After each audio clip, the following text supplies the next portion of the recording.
this little delay. Unfortunately, I guess not every one of those who we expected today are coming, but it actually doesn't matter as we have a kind of a quorum, I guess. And my fellow colleagues, I am really happy to greet you at the Model Northern Forum 2020 Regional Coordinators Committee. My name is Anatoly Sheptenko. I represent the Nenets Autonomous Okrug, and today I am to serve as moderator for our discussion.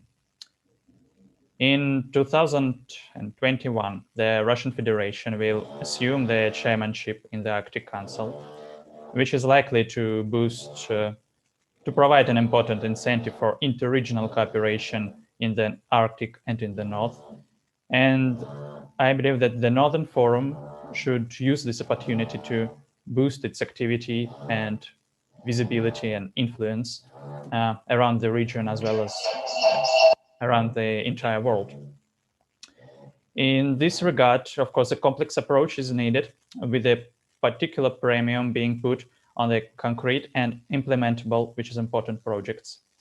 So we assembled here today to discuss how these projects could actually look like and what measures should be taken to actually by the Board of Governments in this regard.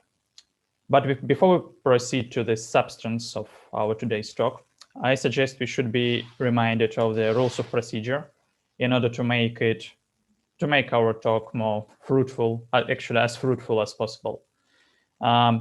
So first of all, dear delegates, honorable regional coordinators, please respect one another and no interruption.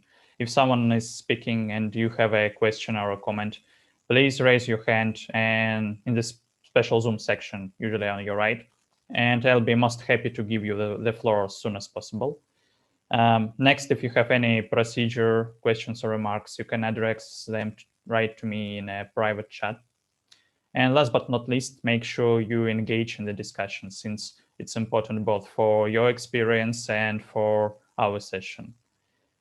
And now let's move on to our plan for today. As you know, we will start with our position statements. Timing is about 3 to 5 minutes for a delegate, so please plan accordingly. And soon I'll post in the chat the order of speakers. Please take a look at it, and if something is wrong, just let me know again in the private chat.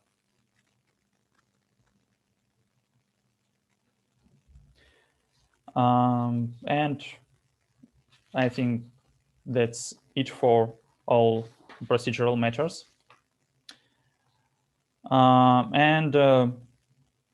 Actually not. After that, I'm going to collect all the proposals and ideas for our final resolution and come up with a kind of a draft so that we could discuss it in detail and make any possible amendments or even radical changes if needed. So, and at the end, of course, we are going to have a vote. So I wish us good luck, and with your permission, I will start. Dear colleagues, as a representative of the Nenets Autonomous Okrug in the Northern Forum Regional Coordinators Committee, I would like to thank you for this great honor of entrusting my region with the chairmanship in the Northern Forum. I'm strongly convinced that though each and every region member to our forum is truly unique, the problems we are facing are more or less similar. We face, if you want, the so-called Northern dilemma. Should we expand our economic potential and capabilities without any restriction for the better of our citizens? Or should we preserve the fragile northern nature and traditional way of life of indigenous peoples, especially in the face of the current climate crisis? I understand there can be different answers, and I believe that when it comes to such a dilemma, one should not decide at all. Let's just strike the balance. The northern environment, by which I mean both northern nature and northern traditions, can be a great economic asset in itself. For instance, by reasonably developing tourism industry, we can ensure that our communities prosper. Our colleagues from the business cooperation in the North Working Group came up with a great project yesterday, but I believe we can go even further. What we need is a full-fledged call for projects so that we could create a kind of a bank of ideas on the matter. Of course, any economic activity needs energy, and it's only natural. However, in conducting our energy policy, we should comply with the famous motto of medical workers, do not harm. Energy can be clean and efficient, which is proven by our own experience. Since recently, the Northern Forum completed the Map of Renewable Energy Sources project. And when I look at the result, I feel really proud of our efforts aimed at promoting the green energy sector. Let's just transform this project into an annually edited Northern Forum Renewable Energy Report. It will help us track our own progress, as well as it's likely to boost the Northern Forum visibility all around the globe. I believe that this work could be assigned to the Northern Forum Regional Adaptation to Climate Change Working Group, with transforming the group itself into the Sustainable Energy and Regional Adaptation to Climate Change Working Group. That's all. Thank you for your attention. And if you have any questions, you can raise the hand. And if not, then I am happy to give the floor to, just a second, I believe to the representative of Kamchatsky Krai. Ms. Anna Nikolskaya, you're welcome.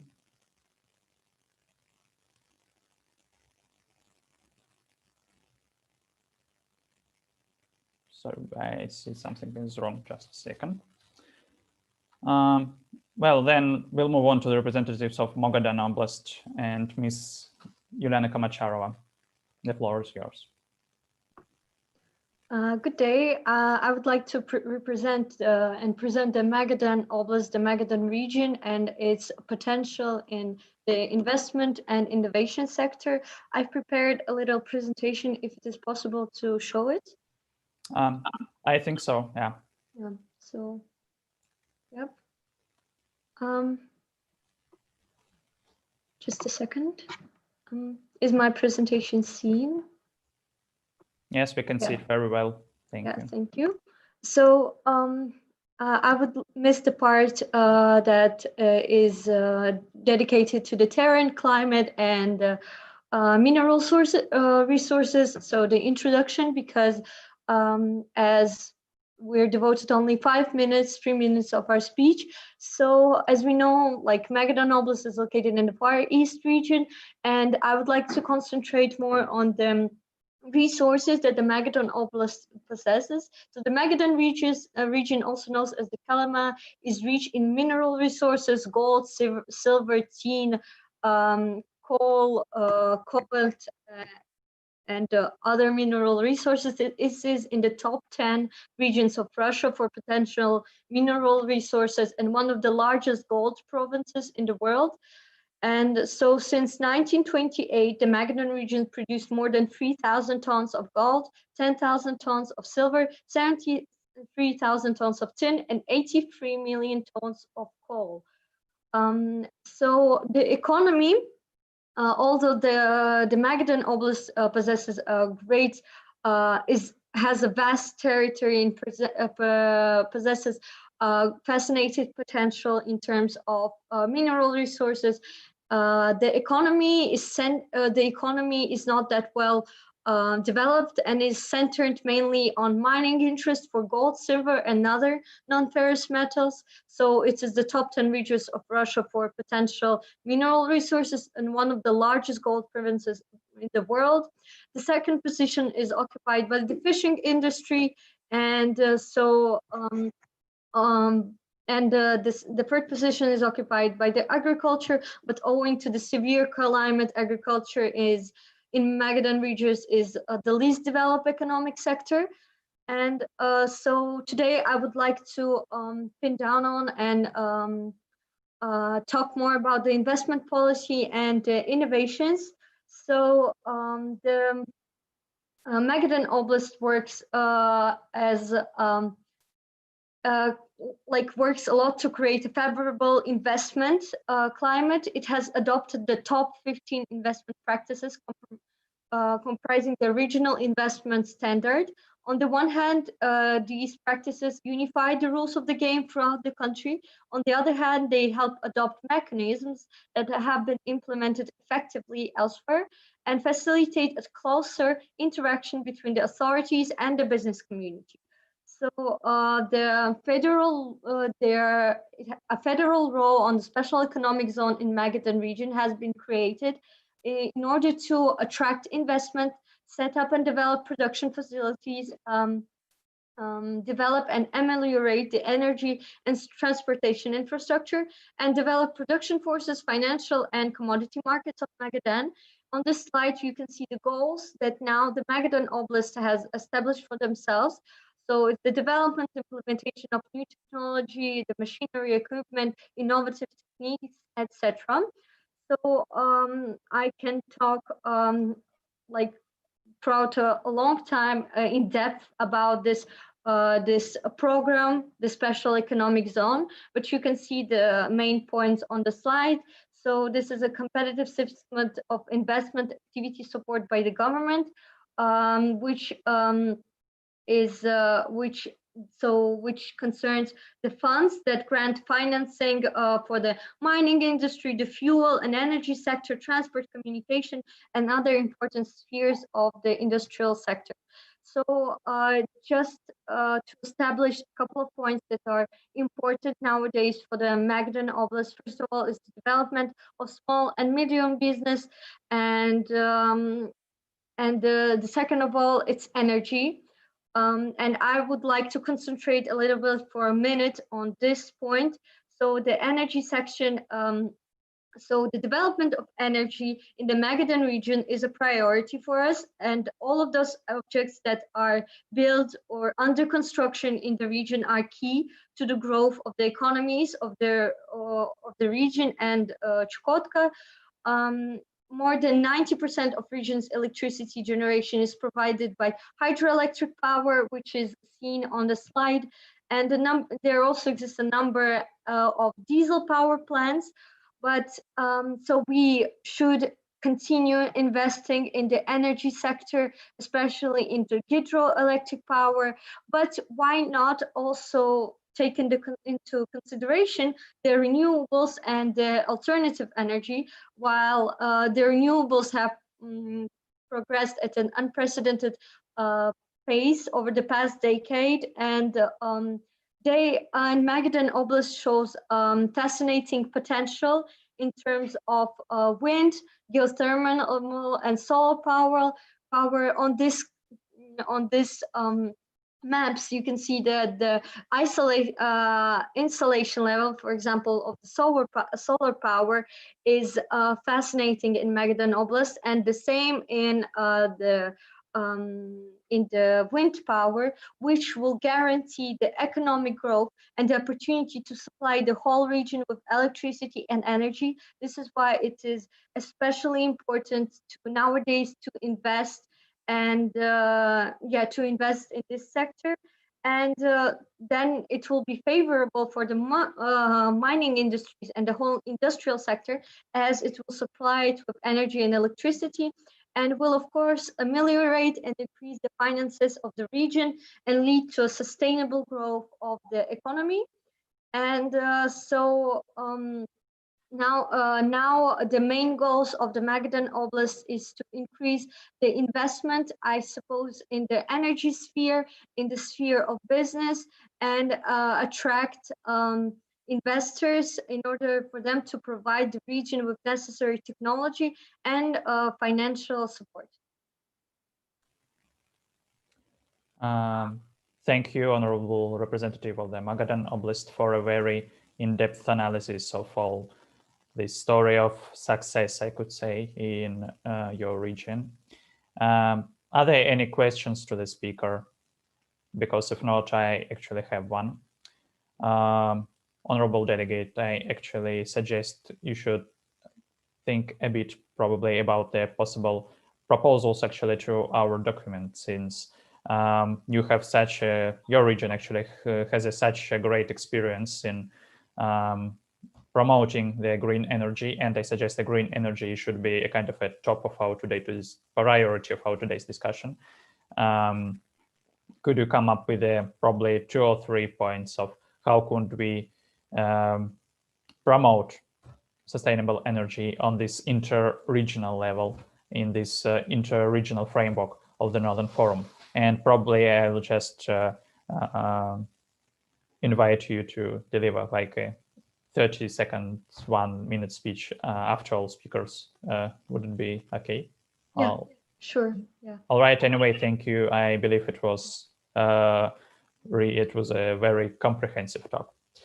And now let's move on to our next speaker. And it's a great honor to give the floor to Ms. Nikolskaya, who represents Kamchatka Krai. Ms. Nikolskaya, are you with us? Because I could see you on the screen. Well, okay, then we'll move on to the Khabarovsky Krai. And I believe that actually we have like 2 speakers here. Am I right? And are you going to speak like as in a one statement, or you want to split into 2? Hello, can you hear me? Yeah. Yeah, so we are 2 today and we will split our speech. So I will begin and then my colleague Yelena will continue. That's just great. Then the floor is yours, please. Thank you. So we will talk about the renewable energy in the global Arctic. At the beginning, I will talk about international experience, and then my colleague will talk about Russia in particular. So it is well known to all of us that the devastating consequences of environmental change have led many countries to adopt more sustainable energy resources, while the northern countries are the pioneers of that. Being the Deputy Minister of Natural Resources of the Khabarovsk territory and head of the Department of Economics and Finance, in this short presentation we aim to show you how the northern countries are choosing a green way of energy that will both help the environment and reduce the cost of energy. Therefore, we hope that the green energy paradigms that the Nordic countries provide may work as a platform for the prosperity of the Khabarovsk territory as well. So to start with, even though many of the Arctic countries use diesel fuel as their main source of energy, many communities are trying to replace it with eco-friendly energy resources that satisfy the sustainability variable and thus fight for a renewable energy future. The Arctic is not only a place of natural beauty, but also of high economic potential. The diesel fuel that most of the times is imported is not only expensive, but also has the risk of an oil spill and transportation difficulties. Thus, solar energy and wind energy are among the most reliable ways of replacing the former. Having as the main goal of the promotion of climate-friendly investment, the reduction of greenhouse gas emissions and the development of local engagement in the use of electricity, there are many initiatives that the northern regions have adopted. For example, the Arctic Renewable Energy Atlas aims to bring together maps, resource data, research activities, and storytelling that will help in better understanding the needs of the region. The Nordic countries have electrical grids stretching throughout the Arctic, while they are making an investment in renewable energy such as wind, solar, and geothermal. For example, Iceland is one of the least carbon-intensive energy systems in the world, relying almost entirely on hydropower and geothermal for electricity and home heating. And the last point is Norway as a case study. So I will just mention that it is believed that Norway is a leading state when it comes to renewable energy. It is since the 1800s when the Norwegians started seeing opportunities in their natural resources and particularly rivers, while now their main source of electrical energy comes from water and hydroelectric power stations. Therefore, in order to protect our planet, wind farms and solar panels are located all around Norway, even in remote places like Svalbard. So the question that arises is what is needed in order to establish such investments and developments?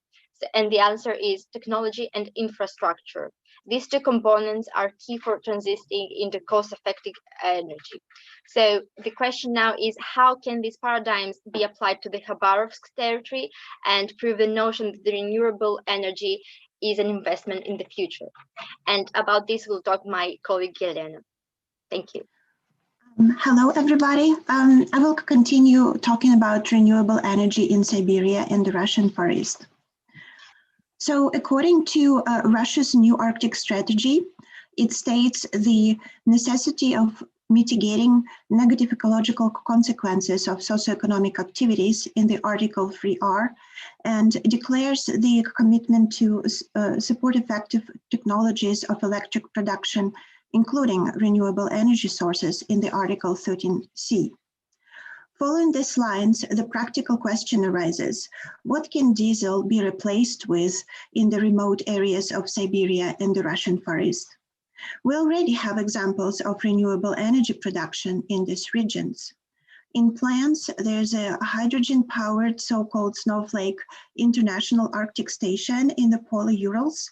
There are solar stations in the Russian Arctic National Park on Cape Zhelanya and the Republic of Altai. And there is a wind power station in the Arctic town of Tiksi in the Republic of Sakha-Yakutia. So the question is, what is needed in order to develop renewable energy in Siberia and the Russian Far East, and specifically in Khabarovsk Krai? And would it be cost effective? From international experience that my colleague discussed, we saw that technology and infrastructure are two components of transiting into renewable energy. From Russian case studies, the tariff system and energy storage system should be restructured in order to make renewable energy profitable.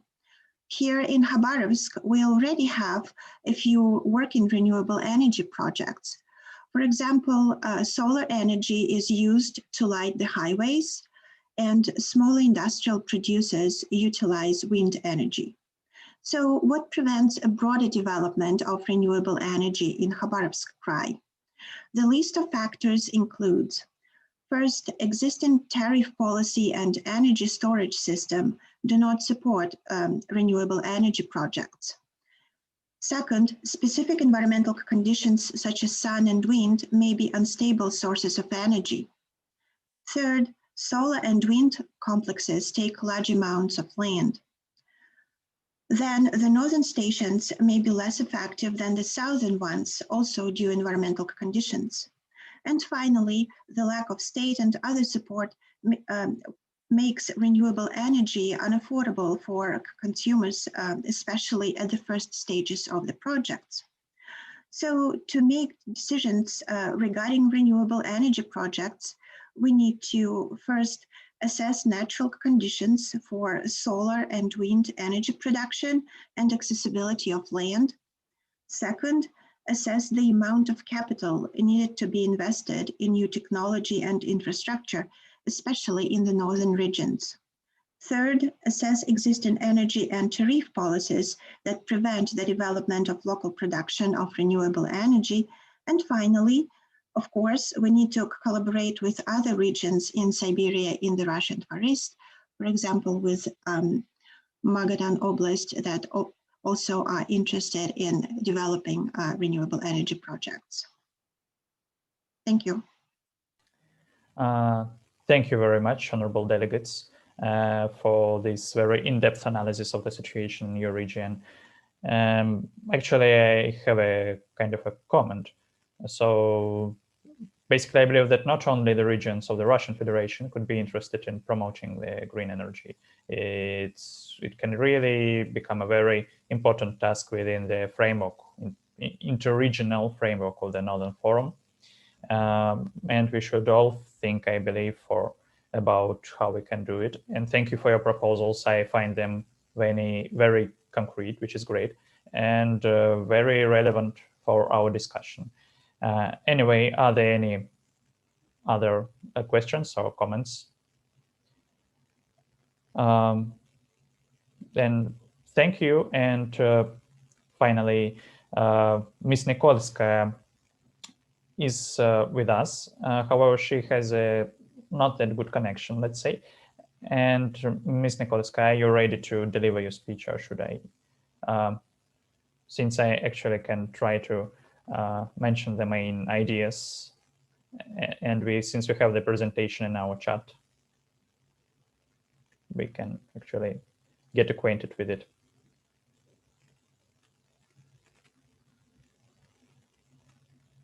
Well, I guess not. Well, in that case, just give me a moment to open Ms. Nikolskaya's statement. Just a second. Okay, I see. Well, Ms. Nikolskaya basically focuses on the importance of the development of tourism in the North. And I believe, just a second, download it. Well, and I believe that this is a very important point, since all tourism is a really sustainable industry, let's say, that could contribute to the prosperity of the northern communities. And I believe that the most important proposal is I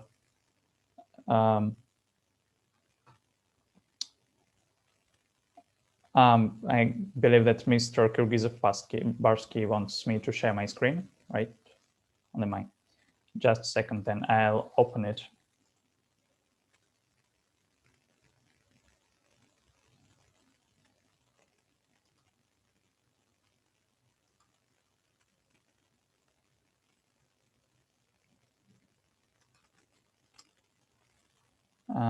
Just a few seconds.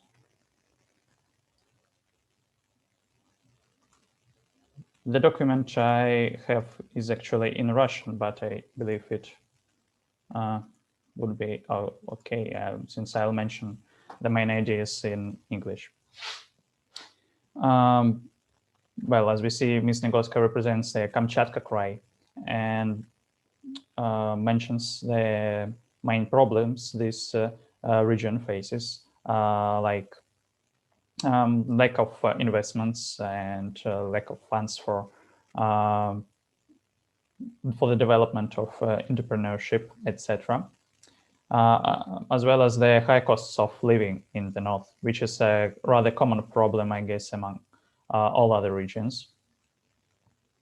And so she suggests that one of the most efficient ways to boost the prosperity and well-being of our communities is to develop the so-called Arctic tourism, or generally the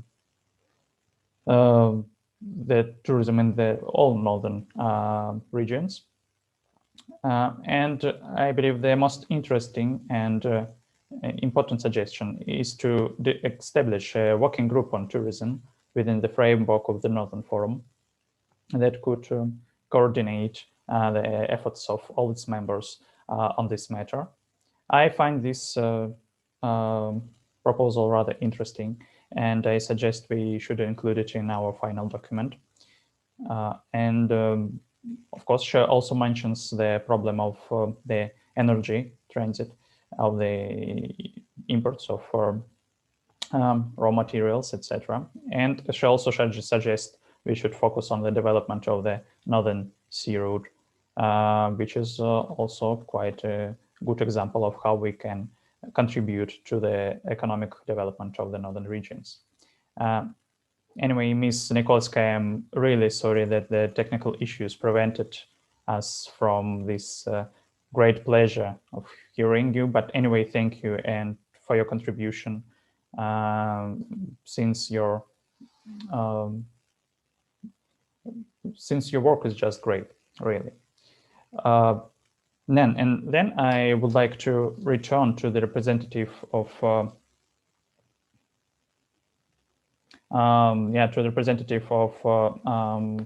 Magadan Oblast, right, Ms. Kamcharova. Ms. Kamcharova, are you ready with a kind of yeah, sure. shot?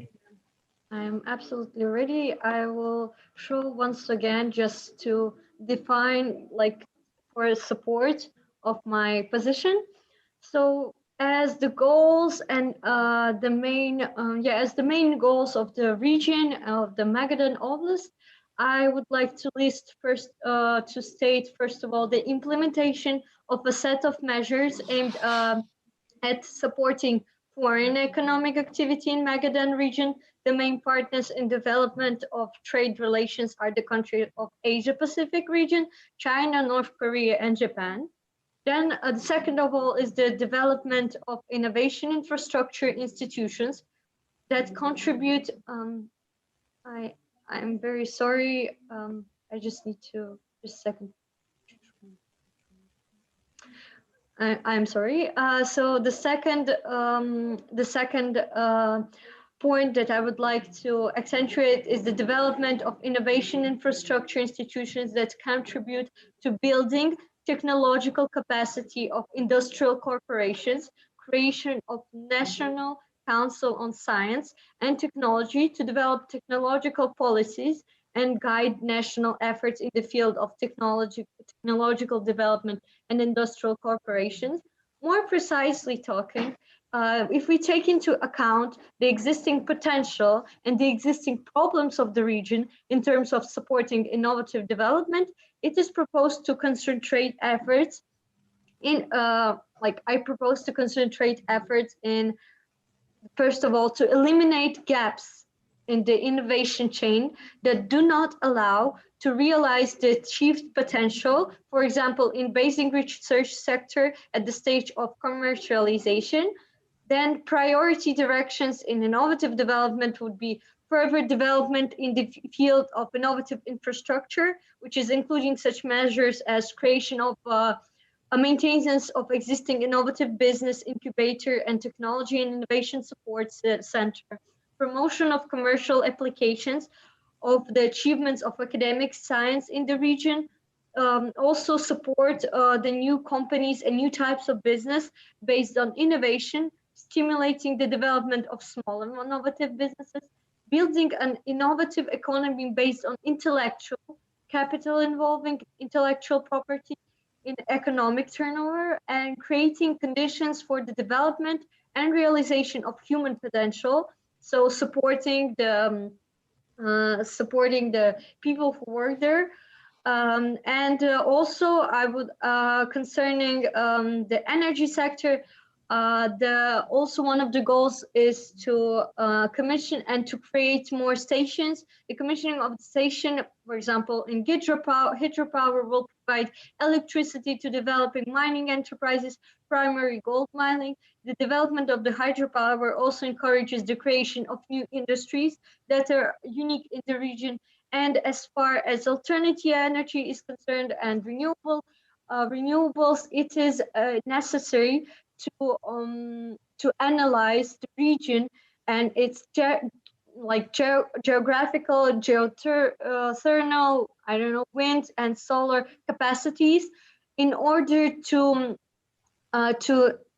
implement the certain alternative energy stations profitably and effectively. So as we can see on the slide, for example, as far as the solar energy is concerned, we can see that practically in all the region in Magadan Oblast, it will be effective to implement the solar power station, the solar batteries, etc. But as we, for example, take into consideration the wind sector, the wind power, which is shown on the map down below, for example, it is more effective and more profitable to install and implement the wind stations in the south of the region. And so I suppose these are the main goals and the directions and Magadan Oblast has to work for and and ameliorate.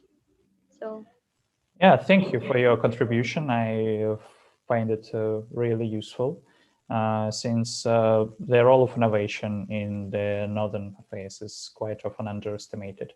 And I personally had an experience of participating in the Arctic Frontiers Forum. And the slogan of the forum actually was the power of knowledge. And probably the northern regions, not just the national governments, but the northern regions should also embrace this power of knowledge in conducting its policy technological, energy policy, whatever.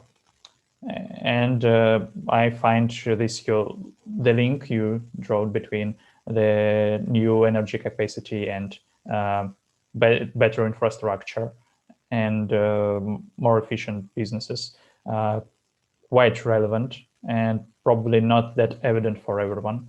And I suggest that we should include in our final document the recommendation to make it official that we understand that there is such a link. Yeah, you're welcome to it. Yeah, then I will send in the writing form all of the statements and goals so that we can include it in the regulations. Yeah, actually, I've already done that.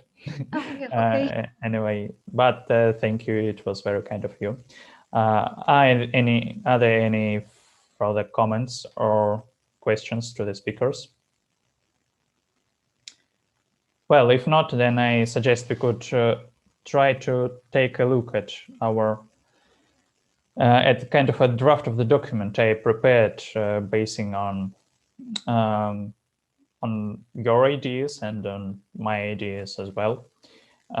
Just a second. And I also included some kind of new points I came up with during our discussion. Just a second.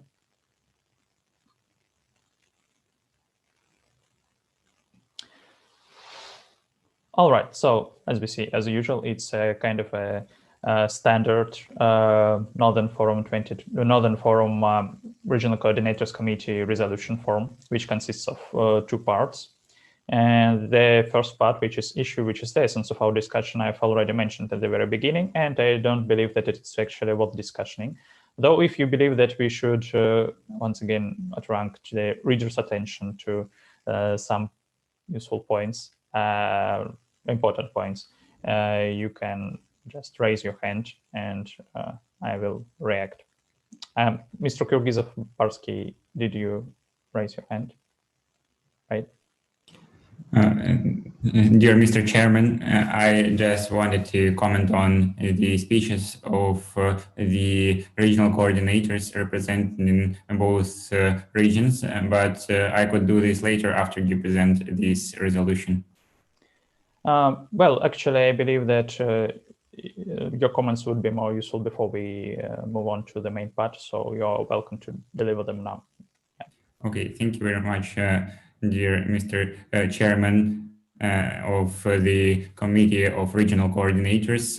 As we represent the Nenets Autonomous Region and I am the governor of the Nenets Autonomous Region, I am very interested in the initiatives presented by the regional coordinators of both regions present here. And I just wanted to note with satisfaction that the focus on sustainable energy is a great one and a very relevant one for northern regions, especially for the remote regions which have experienced difficulty in facilitating this sustainable energy infrastructure due to great vast remoteness of their regions, especially is relevant for my region, which is the least populated region in Russia, and we have only 40,000 people living here, and most of them live in the capital, but many indigenous peoples who live in the remote parts of our region, the Nenets, for example, they experience difficulty in facilitating their energy access, and they really need these sustainable technologies. For instance, the above mentioned solar power, which can be used maybe in some small numbers in the north and in my region as well. So I'm really interested in having these technologies and having these proposals.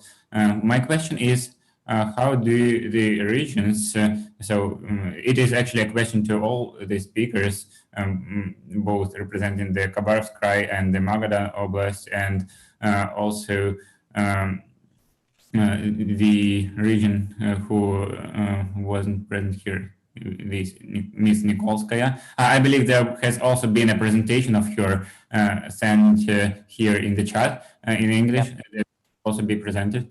And my question is, how can the regional authorities support the local businesses who could maybe provide energy access, sustainable energy access, and sustainable energy resources to the population of these regions?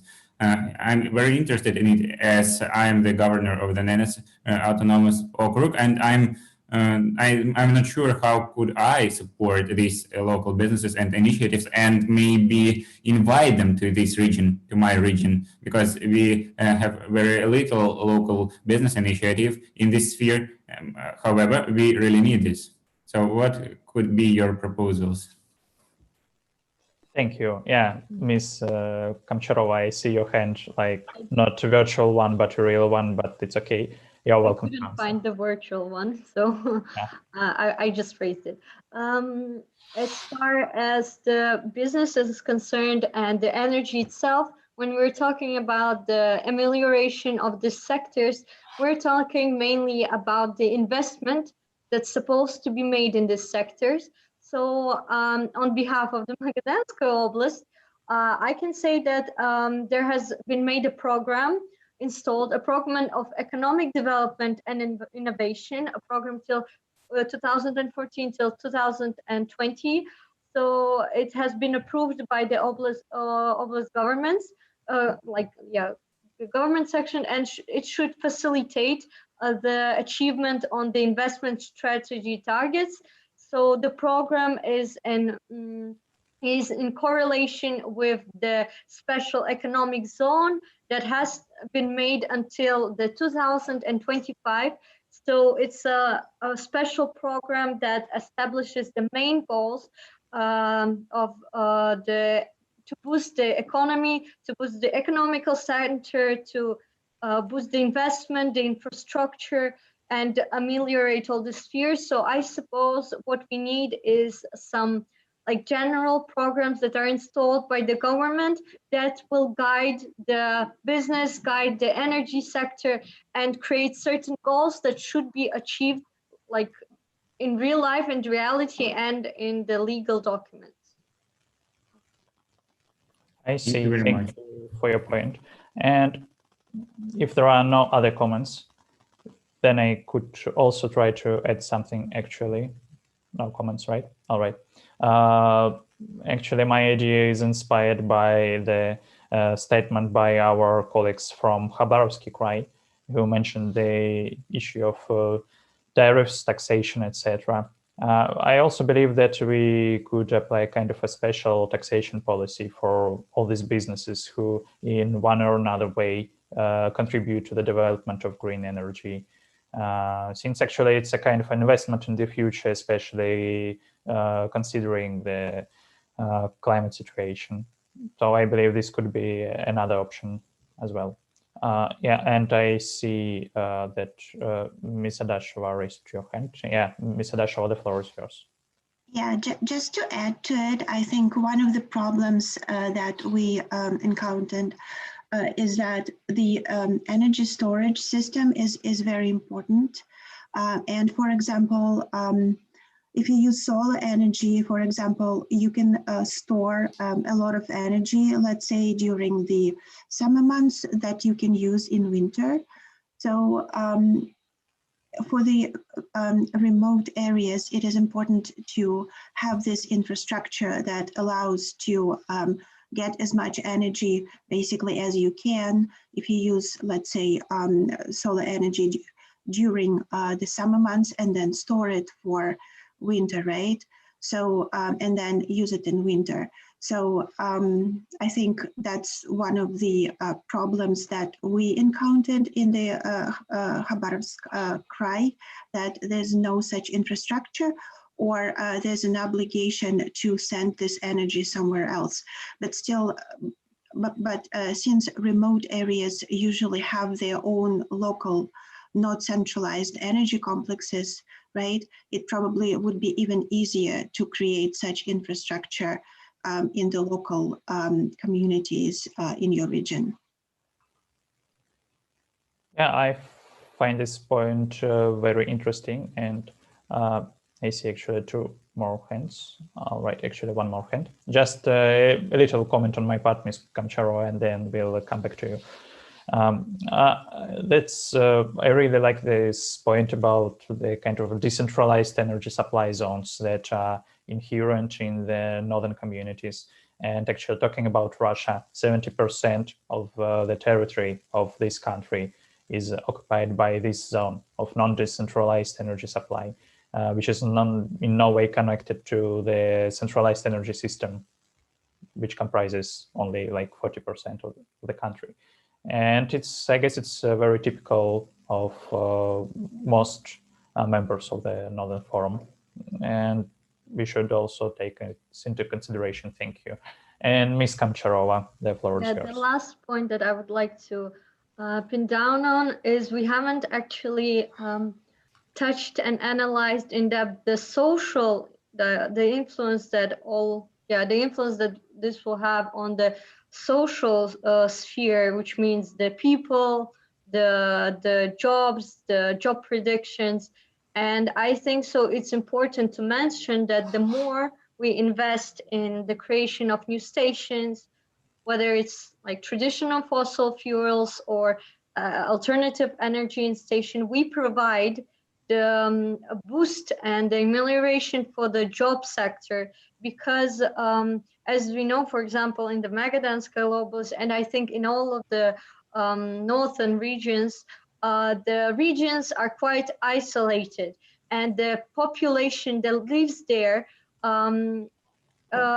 works there. So it depends, the population's financial and like moral state depends on the possibilities and opportunities they have in their region. So if we create and invest in the construction of new like business stations and so forth, we also help the population get the job, get their financial support, etc. Because, for example, using renewable energy due to Greenpeace and their statistics, that, for example, introduction and implementation of renewable energy stations will provide by 2030, 12 million jobs, which is like 120% more than in 2020.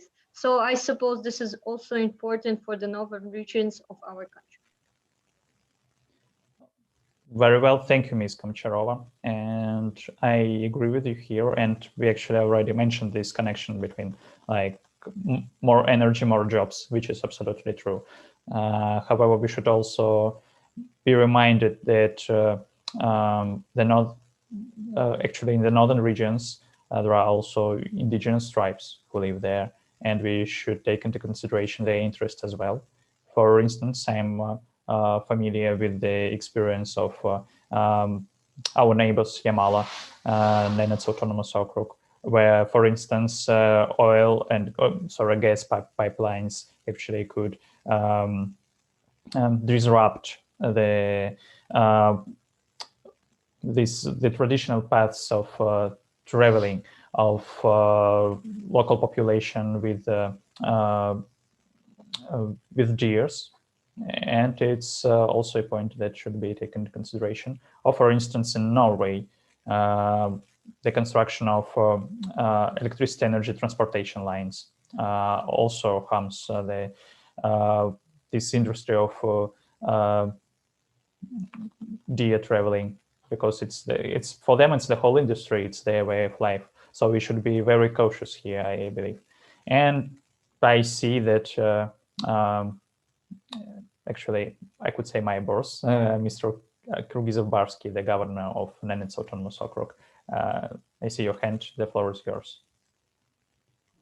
Thank you very much, Mr. Chairman. And I would like to thank the regional coordinator from the Magadan Oblast, Juliana, for her inputs, as they were very useful for the Nenets Autonomous Okrug and could be implemented.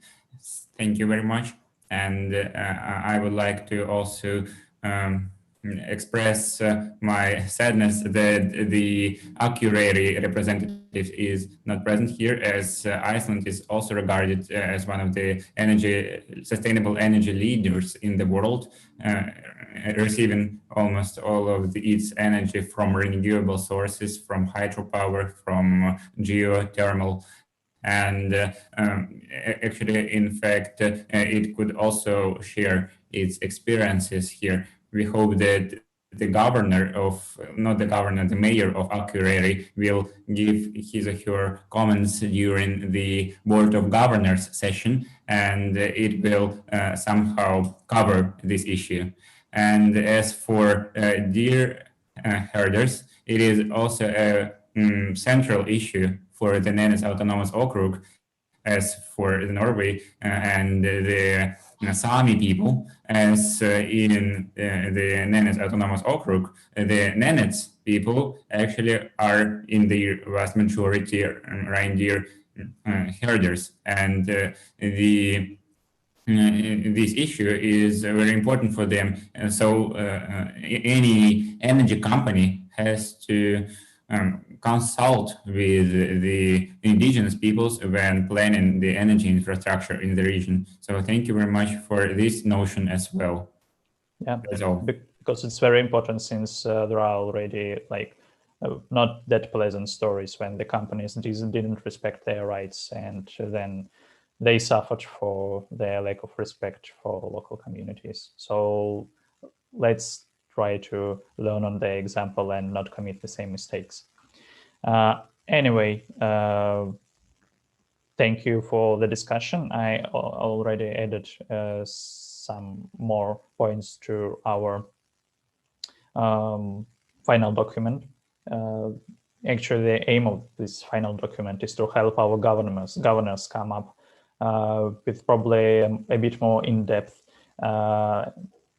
final declaration of the Model Northern Forum 2020 declaration. Yeah. So let's move on probably and analyze it point by point. And if there are any objections or comments or ideas what we can add, just raise your online hand on offline hand. Actually, it doesn't matter that much if you have a camera on, and we'll discuss it then. So point number one is that we should recommend the Board of Governors should choose as priority topics the issues of tourism, sustainable energy, and climate actions, since these are basically the three topics that we've discussed today, which is probably a sign that they are the most important right now. Do you agree with this idea? If there are any objections, you could raise hand. If not, then we'll move on to the next one. I believe that's okay then. The second point, we should recommend that the Board of Governors should establish a separate Northern Tourism Working Group in order to intensify the Northern Forum's efforts aimed at promoting sustainable tourism in the Arctic and the North. Actually, the point suggested by Ms. Nikolskaya in her statement. Any ideas on that matter? Any objections, to be more precise? No? Well, if not, then let's move on to the third point. That's the point we've just discussed about the importance of implementing traditional knowledge of indigenous peoples into tourism, and probably we should add also energy sector, since we discussed it. Just a second.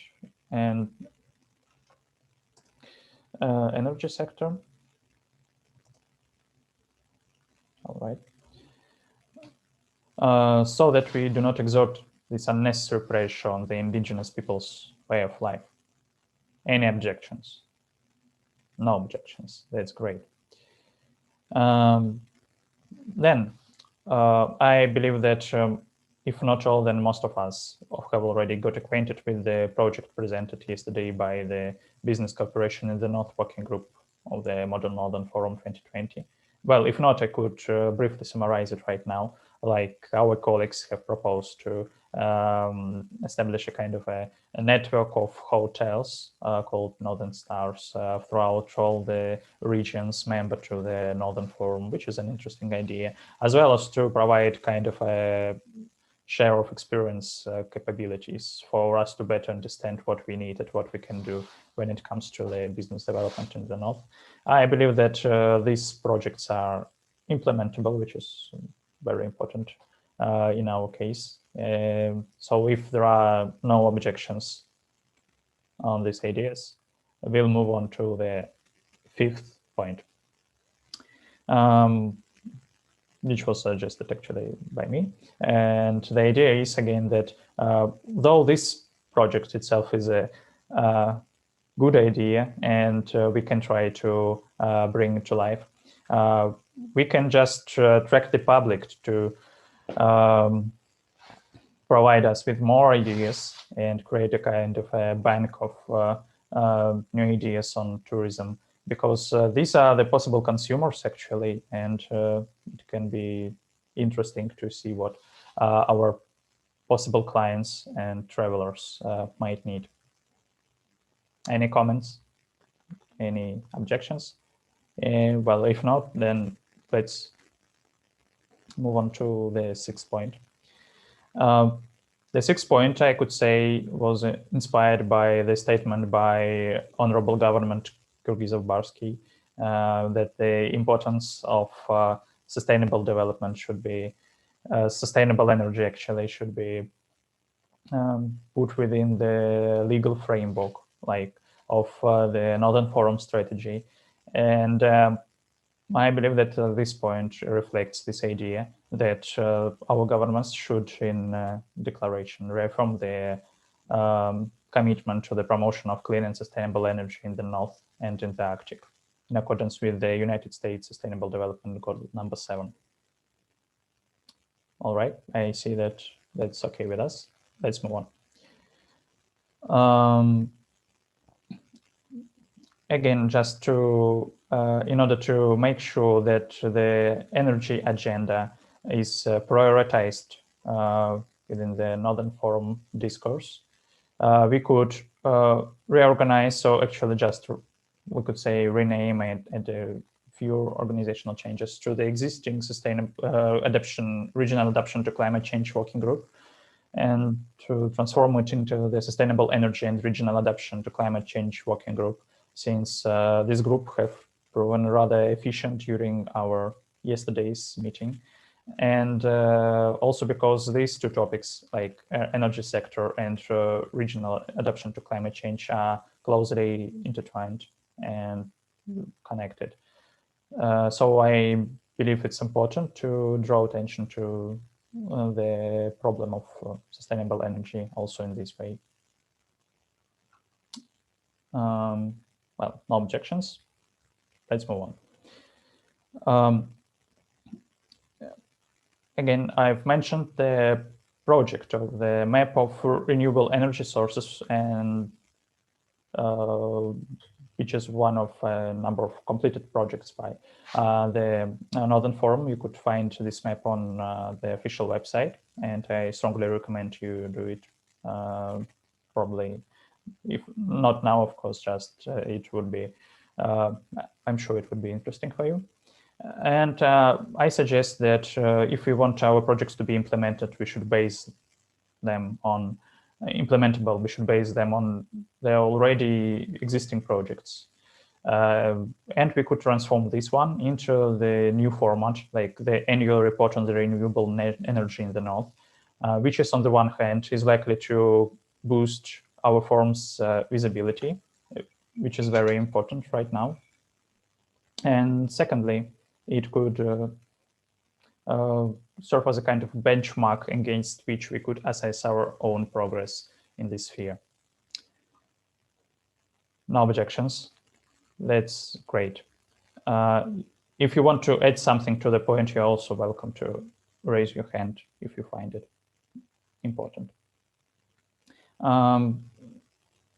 Next, the point actually suggested by the representative of Magadan Oblast, so please pay attention if I understood it right. like we should take measures to eliminate the gaps in the chain of innovation development by creating innovation support centers, stimulating small innovative businesses, and etc. It was your primary idea. That's great. And it's also, let's say, corresponds with the current discourse of many conferences on the Arctic and North affairs. So I think it suits here just perfectly. Then the point proposed by the representative of Khabarovsk Krai, by the representative of Magadan Oblast, that we should draw attention to the fact that new energy capacities result in better infrastructure and more efficient businesses, which is a very important link to mention in our document. And then we move on to the Khabarovsk Krai's ideas. We should study the possibility of making energy storage capabilities more efficient, especially within this isolated energy system. And we should also probably assess the existing inefficient energy and tariff policies, which includes also taxation, as far as I understand, that impede the development of local production of renewable energy. So, like, we try to let our energy producers produce more energy and store it, and at the same time remove all possible barriers to their work. It seems perfectly logical. And then we should also disseminate the knowledge about energy conservation again. Energy efficiency, it's more like a share of experience idea, which is also important. And finally, I suggest we should approve also the project worked out at the meeting of the Regional Adaptation to Climate Change Working Group of our model. If you didn't get acquainted with it, actually its basic idea is quite similar to our own, that we, one of the main ways to remedy the current situation with climate crisis is to address the energy issue in all possible means.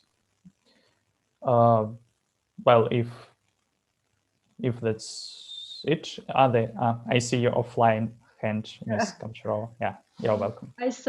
I believe we can add one more point, if it's possible, of course. Of course, it's possible. Yeah, creating institutional and economic conditions for advanced construction of the infrastructure framework of the main resource clusters and attracting investors. All right. Could you pronounce it once more? Just creating institutional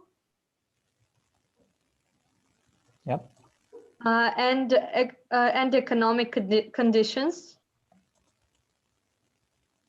for advanced construction of the infrastructure framework of the main resource clusters of the main resource. Resource clusters and attracting investors. Well, okay, I see. Well, I believe that this idea also corresponds with the statement by Ms. Nikolskaya about, for instance, about the importance of developing the Northern Sea route, because the Northern Sea route is possibly the most the largest piece of infrastructure we can see in the north, and it's really promising. So I like this idea. Are there any objections on the part of our honorable delegates? All right, if not, are there any amendments or probably reservations or just changes to the document you have? If you're interested, then there's just a signing list and that's it. Okay, if not, then I suggest we should hold our vote procedure.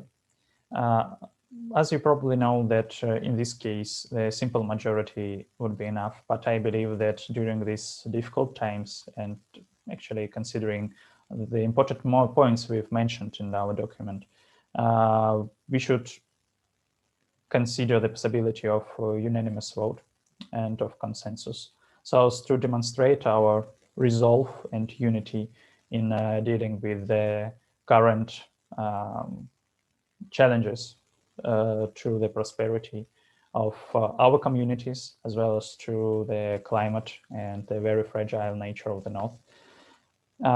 So if you don't mind, I would recommend conducting it this way. Are there any delegates against this resolution? And if there are, please raise your hands. Well, I believe that then we can consider our resolution approved unanimously, which is great. And I hope that this will be an important signal to the Board of Governors that we've conducted our work and we came up with a kind of a set of common toolbox of solutions we could suggest in dealing with the problems. Well, and I believe that that's it for our simulation. And as far as I understand, just a second, there are experts among us. And for instance, Mr. Peter Halderson, member of the Arctic Youth Network. It's great to have you with us. It would be great if you could provide us with any comments if you have them, and just assess the work we've just done. Thank you. And I would just like to say it's very great and interesting to hear these discussions. And I think even though I'm maybe not an expert in the actual energy infrastructures as such, at least being in Iceland and having heard Iceland mentioned previously today, I think maybe one thing I can contribute in the context of, for example, renewables, and it's very nice to hear the mention of not just, the renewables for themselves, but also how they can provide more decentralized energy systems, which I assume can have many other benefits for the regions other than just the electricity itself and other fuels. And I think Iceland is probably a very strange example in this context because it's not like the reason we have like 99.98% renewable energy or electricity production in Iceland is not really because we have been so diligent or things like that. It's rather because Iceland is such a geologically new land. There are no, oil or resources like that. So that was never a possibility. Although, of course, we do buy oil and import it, I think mostly from Norway. But then with our electricity production, we do have a lot of water. And we do, at least currently, have glaciers which build up these big reservoirs or reserves of water. And basically, so the reason we have this high level of renewable energy is both the rivers that we have and the geothermal energy or geothermal areas. And that's why from the beginning, our only possibility was to only use those. But so at least one thing I would like to mention based on that context is that I think it's very important to plan ahead and consider how much energy is necessary in general. Because even though in Iceland we have this, shiny image, there are many people and developers who don't want to just have enough. They just want to, expand it as much as possible. And that is not very positive for the unique landscapes and nature that we have in Iceland. And for example, the biggest power plant in Iceland, which also is the most controversial one, is from a glacial river, and it's actually the glacial river with the highest level of sediment in all of Iceland. So we basically know that in maybe 100 years from now, the reservoir, which covers, I think, 50 square kilometers, will fill so much with sediment that it will cease to have the ability to produce the electricity. And then, of course, additionally, we're going to lose the glacier which flows into it, which is quite interesting. But of course, if you ask the energy company, they say it's at least 400 years or something. But anyway, even though it's technically designated as renewable, we know that it has an end date. And at least looking at Iceland, there have been people here for 1,000 years. We hopefully will have people for another 1,000 and even more. But anyway, I just wanted to raise the point that it is very important, of course, to have the energy sources that are classified as renewable. But then it's also very important to think how much is enough so as to best preserve the nature we have, which of course can seldom be reclaimed. For example, if you put a reservoir on top of it. But anyway, it's great to hear on the discussion here, and maybe Halldór has something to add to this. Thank you so much. And I also, since we have some time, would like to give the floor to Ms. Sofroneeva, PhD candidate in Economics and Business Administration at University of Vaasa, Finland. Ms. Sofroneeva, if you are with us, we would be very grateful for your comments. Thank you. Thanks to all regional coordinators for your great speeches and your suggestions. And as a, of course, transition to sustainable and renewable energy from fossil fuels is really important. And as a part of the ARENA program of renewable energy of the Arctic Council, I'm highly interested and really glad to hear all the suggestions from you, from delegates. And maybe I would like to ask one question addressing to all the speakers. What could be the ways to involve young people of the North and indigenous youth to these economic activities related to sustainable energy? Please. And it will be really awesome if resolution will include the work with young people, and how the Northern Forum and the Northern Youth Forum could organize a process of involving young people to these economic activities, please. Thank you.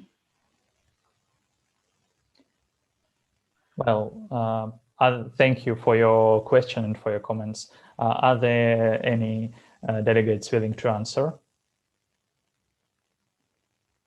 Well, if not, I believe that I have, since I'm also a delegate, as not only a chairperson, I believe that this very format, the model format, could also prove quite useful in engaging the youth in all actually Northern and Arctic affairs, since this is how we can get acquainted with the real political agenda. This is how we can actually come up with some new ideas regarding energy sector.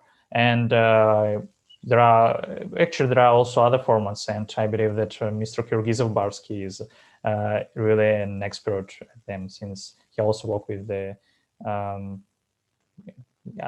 actually probably he could comment on it more than me.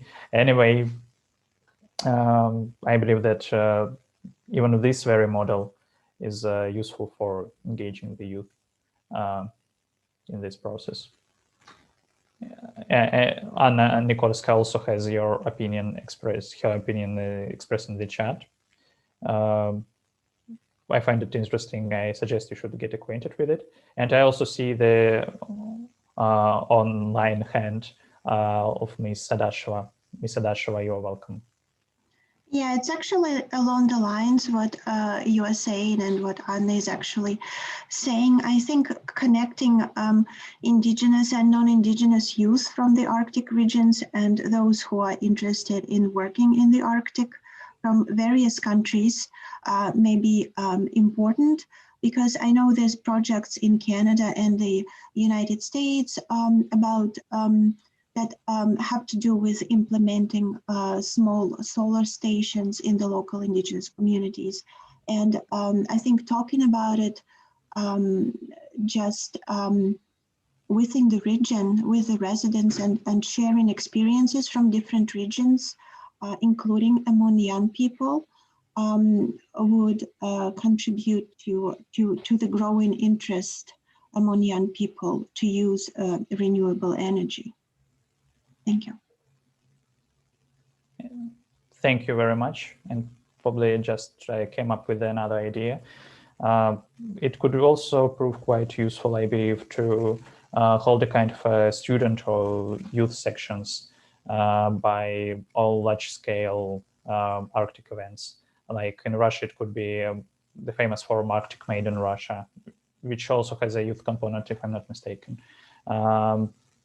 I have a personal experience in Arctic Frontiers, for instance, and there is also a student section. And what is important that, for instance, the participants from Russia are invited on the principles of regional quotas, so that not only people from Moscow, for instance, participate in it, but mainly these are the students from these very northern regions, which is really great. And if I'm not mistaken, I've seen another hand. Was it right? I see actually two hands. I would like probably right now to give the floor to Mr. Haldor, if possible. The floor is yours. Okay, thank you. Sorry I came in a bit late, but on the issue of renewable energy and the use of energy in the north and how people are using energy, it's very much also about education, because the awareness of the population about how and why they're using energy. You know, we in Iceland, we have a certain privilege because we have a lot of renewable energy, but we only learned to use that maybe 50, 60 years ago.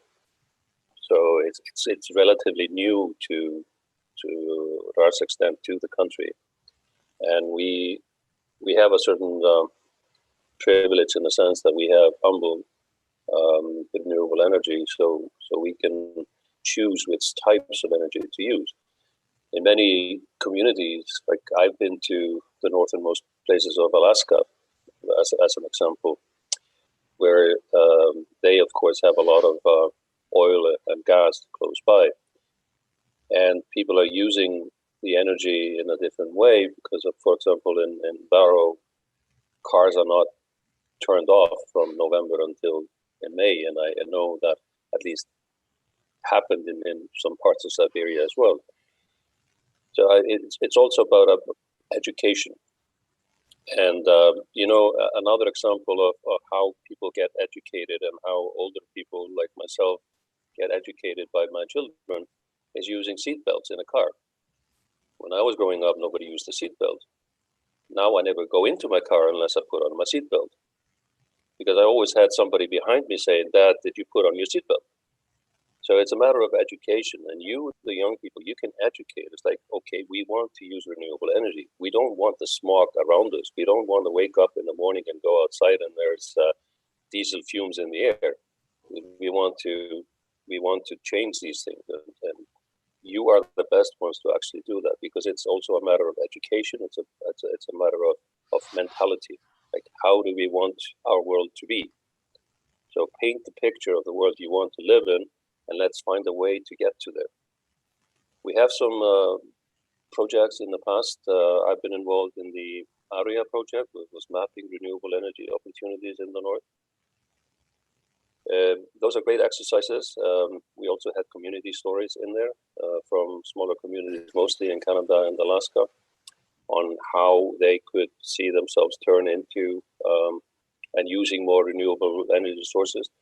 But in my opinion, it always came down to the same thing. It was all about dollars, all about money. And many of the communities were not ready to stretch or take that extra stretch because of the financial situation, and the policymakers were not ready to step in to help them take that step. So it's a combination of things.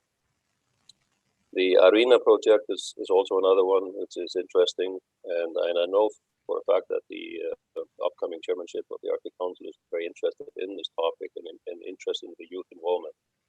So I encourage you to write up your ideas and put them forward in a way that policymakers can understand, and that we can together then go forward to improve the conditions as much as possible, because it's really your voice that is going to be significant in that context. That's my 2 cents for now. Thanks. Thank you very much. It was a really very important comment for us all, I believe. And since we have another 3 minutes, I believe we could hear to one more speaker on the part of our delegates. And actually, I would like to give the floor to Despina. Despina, the floor is yours. Thank you. First of all, I would like to congratulate the previous speaker, Mr. Haldor, if I pronounced that right. I think his inputs were very important. And to this, I want to add that apart from networking, which is very important, I guess that the youth has to know not only the benefits of green energy consumption, but also the negative aspect of it. I mean, if we all know to what are we going to lead this country, or not only this country, but the planet, the North in general, and how the environmental crisis affects us all, not only the North, I guess that the youth would be more active. And one more point is that I would suggest that people from many fields should be connected, not only, for example, those who study biodiversity or something connected to oceans or something, I mean, fields more related to the North, but also those from politics and maybe architecture, so engineers. So all these people can connect and share their ideas and backgrounds, because we are all in these, despite our religion or ethnicity. So whether someone is from Russia or, I don't know, from another country or the West, it doesn't matter, and we have to work in cooperatively. And the last point of mine is I forgot it but it was important. I didn't remember it, so that's all for me. That's okay, absolutely, because Thank you. Thank you very much. Yeah, and well, Ms. Kamcharova, I believe that your statement can prove rather interesting for us, but could you make it very brief, like Actually, as brief yeah. as? No. Okay, I raised my hand way before, so but right. I can make a statement now about the 2 points that were mentioned before. The first point about the younger generation is that maybe we could create some, like they exist like techno parks for school, for the children who are in schools and universities, some programs that would be implemented in the universities of these sections and of the whole Russia and other countries that maybe will encourage like students and children to, for example, work in some special programs that are devoted to climate, to energy, etc., and about the education of the younger generation.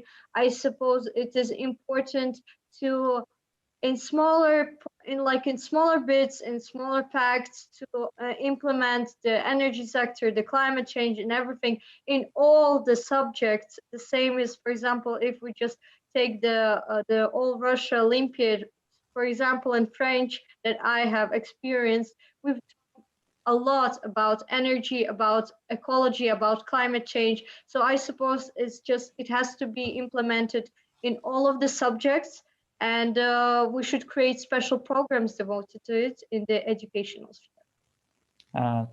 Thank you, Ms. Kamcharova, for your statement.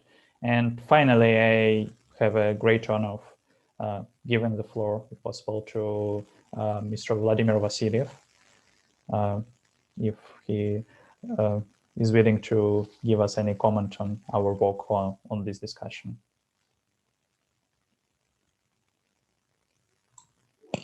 Good day, everybody. Just unfortunately, I missed most of your discussions, and it seems that you are discussing about just renewable energy issues and some kind of related issues for the Northern Forum to be implemented within the Northern Forum. Yes, it's very important questions, and I have to inform that during 5 years, the government of the Sakha Republic, Yakutia, in cooperation with the Northern Forum, hosted the Renewable Energy International Conference in Yakutsk from 2013 to 2017. And it was a very useful international platform organized also in cooperation with Rushydro company. As a result of this big conference, very good agreements were signed between Rushydro and the government of Sakha Republic. And now just solar panel stations are under construction in our republic. It's about 20 stations are already constructed, and we expect about 40 and 50 stations in coming years. And some foreign companies just started to come invest in Yakutia. So, for example, Japanese companies constructed this wind power energy station in Trixie. And we try to involve also native communities in this direction. It was very interesting experience of cooperation between Finland, India, Yakutia, to bring solar panels to reindeer herders communities. It was very amazing. Just the Barefoot College in India, they invite women from many countries of Asia, Africa, Latin America, and teach them to construct by themselves solar panels and electrify their isolated villages. And our two women from Lower Coloma area just were trained in India, and they started to implement this interesting projects in reindeer herders committees. And in the beginning, just reindeer herders said us, why we need just this solar panel? It's very fragile, and we can just easily break them. We have just diesel, and it's enough for us. But you know, just diesel is very just it's just fuel, just impact influence to climate change also, just black carbon and etc. Then after that, when they received the solar panels and started to use them, after years, they asked me, Vladimir, can you just provide us more solar panels? It's very useful, and we just save many diesel, about 40%. They reduced the use of the diesel. So it was very important for them to understand by themselves how it could be used, renewable energy sources, even in nomadic lifestyle. So just it's a very interesting and very important issue. And I think that in the Northern Forum, we will pay a lot of attention to that. And Haldur can tell you about just Arctic Energy Summit, just Arctic Portal and Institute of the North from Alaska just organized a very powerful Arctic Energy Summit. And unfortunately, the Northern Forum just pay not so active attention to this summit, but we will improve the situations, and we plan to be more active in these directions in energy and climate change. So just why this working groups were created. We have this separate working group on energy and the same on climate change that you are discussed today.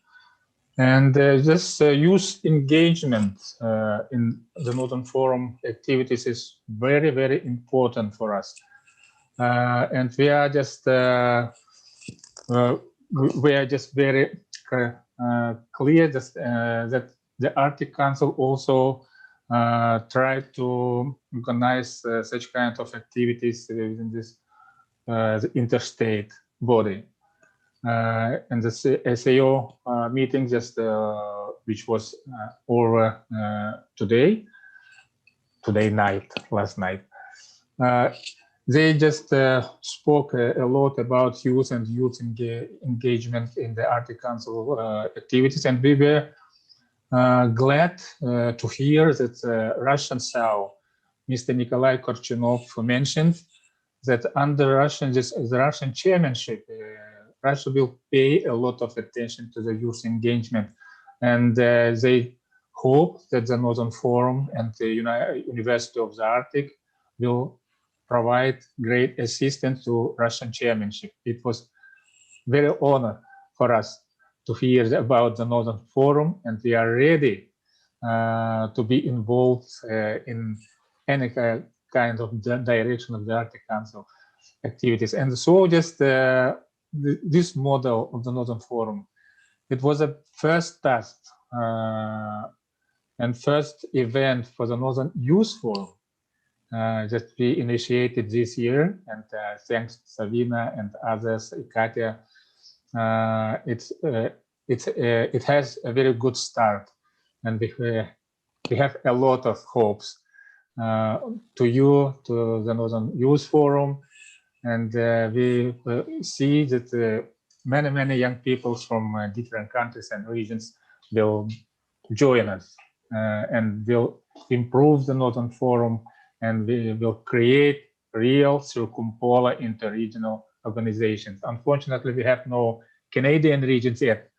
We are very active in earliest years, but due to some financial crisis reasons, etc., they left us about 7-8 years ago. So many things to have to be done in coming years, and we have a lot of hope to the Russian chairmanship. And it will be very interesting to see in more details your recommendations. Just look through all items, and we will use them in our practical work, in our daily work. And on December 11th, we will have this Regional Coordinators Committee meeting in St. Petersburg, and I will inform all regional coordinators about the model of the Northern Forum and your recommendations. Just brief comments, and I hope that to make some interventions today during the day. Thank you. Thank you very much for your comment. And right now I am to close the session of the Regional Coordinators Committee of the Modern Northern Forum 2020. And I'm happy to invite you also to the closing ceremony that will be held on YouTube at 3:30. So you're most welcome. And now I'm honored to pass, let's say, the responsibility for this model to the to the hands of my friend and my colleague Arseniy Kyrgyzov-Barsky, who will later hold the session of Board of Governors, I guess just in 5 minutes. And that's it for today, for our session at least. And thank you very much for participating, for your interest in the event. We really appreciate it. And have a nice day, and good luck with future research on the matter. Thank you. Thank you. Very well done. Thank you.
open the first of its Для kind. меня честь открывать первое заседание Совета губернаторов в рамках модели Северного форума. Дорогие губернаторы, дорогие коллеги, для меня честь приветствовать вас на финальном заседании модели Северного форума. После долгого застоя растет сотрудничество между государствами Северного региона. И за последние 2 дня наша работа была весьма плодотворной, которая будет способствовать будущему развитию нашей организации. Эксперты и делегаты из всех 14 регионов-членов и всех заинтересованных сторон работали в 2 рабочих группах. В рабочей группе по региональной адаптации к изменению климата и в рабочей группе по деловому сотрудничеству на севере. Была разработана информативная резолюция, которую должны рассмотреть губернаторы. Давайте рассмотрим предложения Ненецкого автономного округа. Я зачитаю их вслух. От имени Ненецкого автономного региона благодарю вас за доверие при передаче нам председательства в Северном форуме.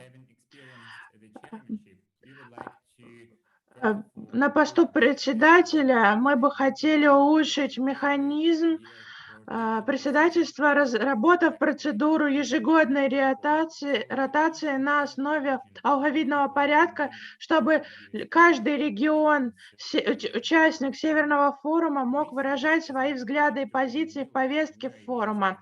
Мы считаем, что это возможность вдохнуть новую жизнь и новые повестки в нашей встречи. От имени Ненецкого автономного округа я бы хотел внести 3 предложения. Эти предложения и предложения других уважаемых губернаторов зафиксированы в нашей декларации, которую я затем покажу, когда делегаты начнут свои выступления. Что касается наших предложений Ненецкого автономного округа, мы бы хотели дальше развивать формат молодежного сотрудничества на платформе Северного молодежного форума и включить в него научное партнерство, в рамках которого также исследователи, ученые и студенты из регионов, не участников этого форума, также могли участвовать и развивать интерес к нашему форуму в своих регионах и странах, например, в России, в Канаде, в Норвегии и так далее. Мы предлагаем уделять основное внимание молодежи из арктических государств, которые сотрудничают с помощью молодежных платформ сетей, которые уже объединяют молодежь арктических государств. Но что касается повестки рабочих групп, мы бы хотели предложить следующее. Во-первых, что касается изменения климата, важно бороться с первопричинами этого явления, включая антропогенные. Необходимо снизить антропогенное воздействие на природу Севера, улучшив, например, управление отходами. Мы бы хотели запустить региональное сотрудничество в области управления отходами, чтобы обменяться передовым опытом и технологиями управления отходами и переработками. Рабочая группа по адаптации к изменению климата в этих целях может быть наделена новыми полномочиями. То, что касается управления отходами, можно также интенсифицировать деловое сотрудничество в этой области. Местные правительства могут стимулировать станции сортировки и переработки мусора. Региональные инициативы и стартапы должны поддерживаться местными властями не только с помощью финансов, но и при помощи упрощения юридических процедур и повышения осведомленности через правительственные каналы. Этот вопрос можно рассматривать в рамках рабочей группы по деловому сотрудничеству. Спасибо за внимание. Это все со стороны Ненецкого автономного округа. Желаю вам продуктивного заседания. Слово предоставляется. И присутствует ли здесь губернатора Курерии, вице-председатель нашей рабочей группы? Я его здесь не вижу, так что давайте сначала заслушаем нашего третьего оратора, губернатора Якутии Никита Родионов. Для меня честь передать вам слово. Слово вам.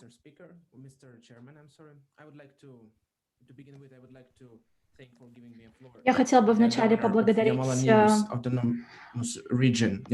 представителя Ямало-Ненецкого автономного округа, его превосходительство Арсения Барского за предоставление мне слова. Уважаемые коллеги, мне очень приятно представлять на этом форуме Республику Саха Российской Федерации. Сегодня перед нами стоят большие задачи. Это глобальное потепление, вымирание редких видов животных. И я считаю, что это замечательный шанс объединить наши усилия для достижения новых горизонтов сотрудничества. Арктика — это очень сложный регион для экономической деятельности, и мы должны привлекать новых партнеров. Страны, которые хотят участвовать в арктических делах, становятся все больше. Этот форум дает нам возможность высказать свои мысли, идеи, быть услышанными. Среди членов правления у нас есть представитель Северо-Восточной Азии, господин Кудакаев, губернатор провинции Канвон. Мы также ценим участие неарктических государств, и мы готовы к дальнейшему сотрудничеству. Только вместе мы сможем сделать Арктику зоной устойчивого развития. И я хотела бы рассказать немного о развитии северных регионов и использовать пример Российской Федерации, в частности, Республики Саха. Руководство России регулярно подчеркивает важность развития регионов арктической зоны Российской Федерации как одной из основных задач 21 века. Каждые 2 года мы проводим Международный арктический форум для привлечения инвестиций, развития международного сотрудничества и предоставления возможностей всем сторонам перейти к переговорам. Также эти вопросы обсуждаются на Восточном экономическом форуме. Наша республика занимает уникальное положение в системе государственного управления России. Наш субъект федерации входит в состав арктической зоны, а также Дальневосточного федерального округа. Федеральное правительство, а также Министерство по развитию Дальнего Востока и Арктики основывают свою политику на убеждении, что как Дальний Восток, так и Арктика имеют одинаковые структурные проблемы развития. Поэтому мы проводим политику развития в рамках 2 ключевых документов, которые были приняты в этом году. Первый – это национальная программа развития Дальнего Востока до 2025 года. А второй – это стратегия развития арктической зоны Российской Федерации и обеспечения национальной безопасности до 2035 года. Для выполнения задачи достижения целей Майского указа президента Российской Федерации от 7 мая 2018 года мы начали реализовывать 53 региональных проектов на общую сумму 31 миллиард рублей. Некоторые из них реализуются в арктической зоне в рамках национальных проектов образование, жилищное городское развитие, здравоохранение. В соответствии с федеральным законом о государственной поддержке предпринимательской деятельности в арктической зоне РФ, наша корпорация развития реализует программу льготного режима для жителей арктической зоны, и мы полностью поддерживаем Министерство развития Дальнего Востока и Арктики и всех соответствующих организаций по развитию и созданию рабочих мест, стимулирования предпринимательской активности. И для продвижения Северного морского пути мы модернизируем портовую инфраструктуру, и мы надеемся увеличить к 2025 году объем перевозок через Тикси до 300 тысяч тонн в год. Приведенные примеры показывают важность развития арктических регионов во внутренней политике России, но мы также считаем, что эта работа должна быть полезной для всех сторон за счет развития сотрудничества и устойчивого развития всего региона. Мы готовы к вашим предложениям. И от имени республики я хотел бы также выдвинуть несколько предложений. Первое, как я уже упоминал, Участие неарктических государств в конечном итоге очень важно. Я считаю, что мы можем разработать стратегию привлечения иностранных государств к освоению Арктики, которая будет предложена нашими министерствами иностранных дел. Во-вторых, надо сохранять традиции народов Севера и адаптировать их к условиям современного общества. Для этого мы можем сотрудничать с разными университетами, мы можем спонсировать исследования и мероприятия, которые будут продвигать культуру и обычаи этих народов. Нашим приоритетом является процветание нашей республики, и, как я уже упомянул, мы проделали большую работу, но впереди еще множество задач. И я считаю, что мы можем создать новую платформу для привлечения инвестиций в нашей экономике. Например, это может быть Арктический инвестиционный форум. На этом все. Большое спасибо за внимание. Благодарю вас. Представители Якутии хотели бы выслушать, призвать вас добавить ваши предложения в проект декларации, которая уже почти завершена. Она будет включена в устав. Вновь. Теперь мы переходим к мэру Акурери, Джонатану Вуду, который изложил очень плодотворные предложения.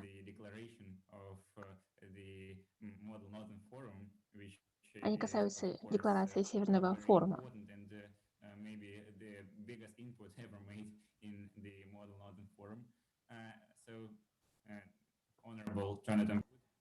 Уважаемый Джонатан Вуд, передаем вам слово. Господин председатель, прошу прощения, я следил за вами на другой платформе. Для меня большая честь быть среди вас, уважаемые губернаторы, уважаемые коллеги, участники форума. Я рад, что все мы можем собраться сегодня, излагают свои предложения. Сейчас только начало заключительного дня Северного форума. В первую очередь хотел бы поблагодарить председателя за то, что собрал нас здесь, за то, что все мы собрались за единым столом переговоров. Хотел бы также отметить, что мы смогли достичь значительного успеха инноваций в духе сотрудничества. И я наблюдал за тем, что происходило вчера. Я вижу работу, деятельность рабочих групп, я вижу документы, и это весьма значительная работа. Я надеюсь, что мы продолжим работать в том же духе сегодня. И достойно завершим нашу встречу. Во-вторых, я хотела бы сказать несколько слов от имени Айсулуры Сюрлудотер, который нынешний мэр Айкюреи. Я хотела бы сказать о важности Северного форума, о роли, которую он играет для развития арктического региона. Хотя мы округ, наш форум объединяет различные страны, регионы. Форум вносит значительный вклад в выработку предложений. И эти вопросы касаются нашей ежедневной жизни. И это очень важно для наших стран, для наших народов. Мы в буквальном смысле слова лаборатории идей. Мы можем работать на местном, на региональном уровне, на национальном уровне, на государственном уровне. Мы можем работать даже на международном уровне, в особенности, когда это касается изменения климата, устойчивой энергетики, а также бизнес-развития арктического региона. Форум поистине уникальная, особая возможность, в особенности, когда мы говорим о множестве различных народов, как коренных народов, так и некоренных народов. Мы слышим голоса людей со всех уголков мира: Северной Кореи, Аляска, Исландии, многие регионы России. И когда речь заходит, я услышал речь председателя. Я бы хотел сказать несколько слов о алфавитном порядке. Хотел бы изложить предложение по алфавитному порядку. Я думаю, что это прекрасная возможность улучшить нашу работу. Я думаю, что мы сможем... Каждый из нас будет поистине равноправным участникам форума. Во-вторых, я хотел бы вновь сказать несколько слов о молодежи. Молодежь — это не только залог будущего председательства в Северном форуме. Я слышал пленарные заседания Арктического совета. Таким образом, это будет значительной частью российского председательства в Арктическом совете. Я согласен, что молодежь — это наше будущее, и мы должны сделать все, чтобы обеспечить молодежь достойными возможностями, чтобы арктический регион поистине развивался в будущем. И таким образом молодежь вносит свой значительный вклад в работу настоящего форума. Это поистине сила арктического региона. Я поддерживаю всех вас. Я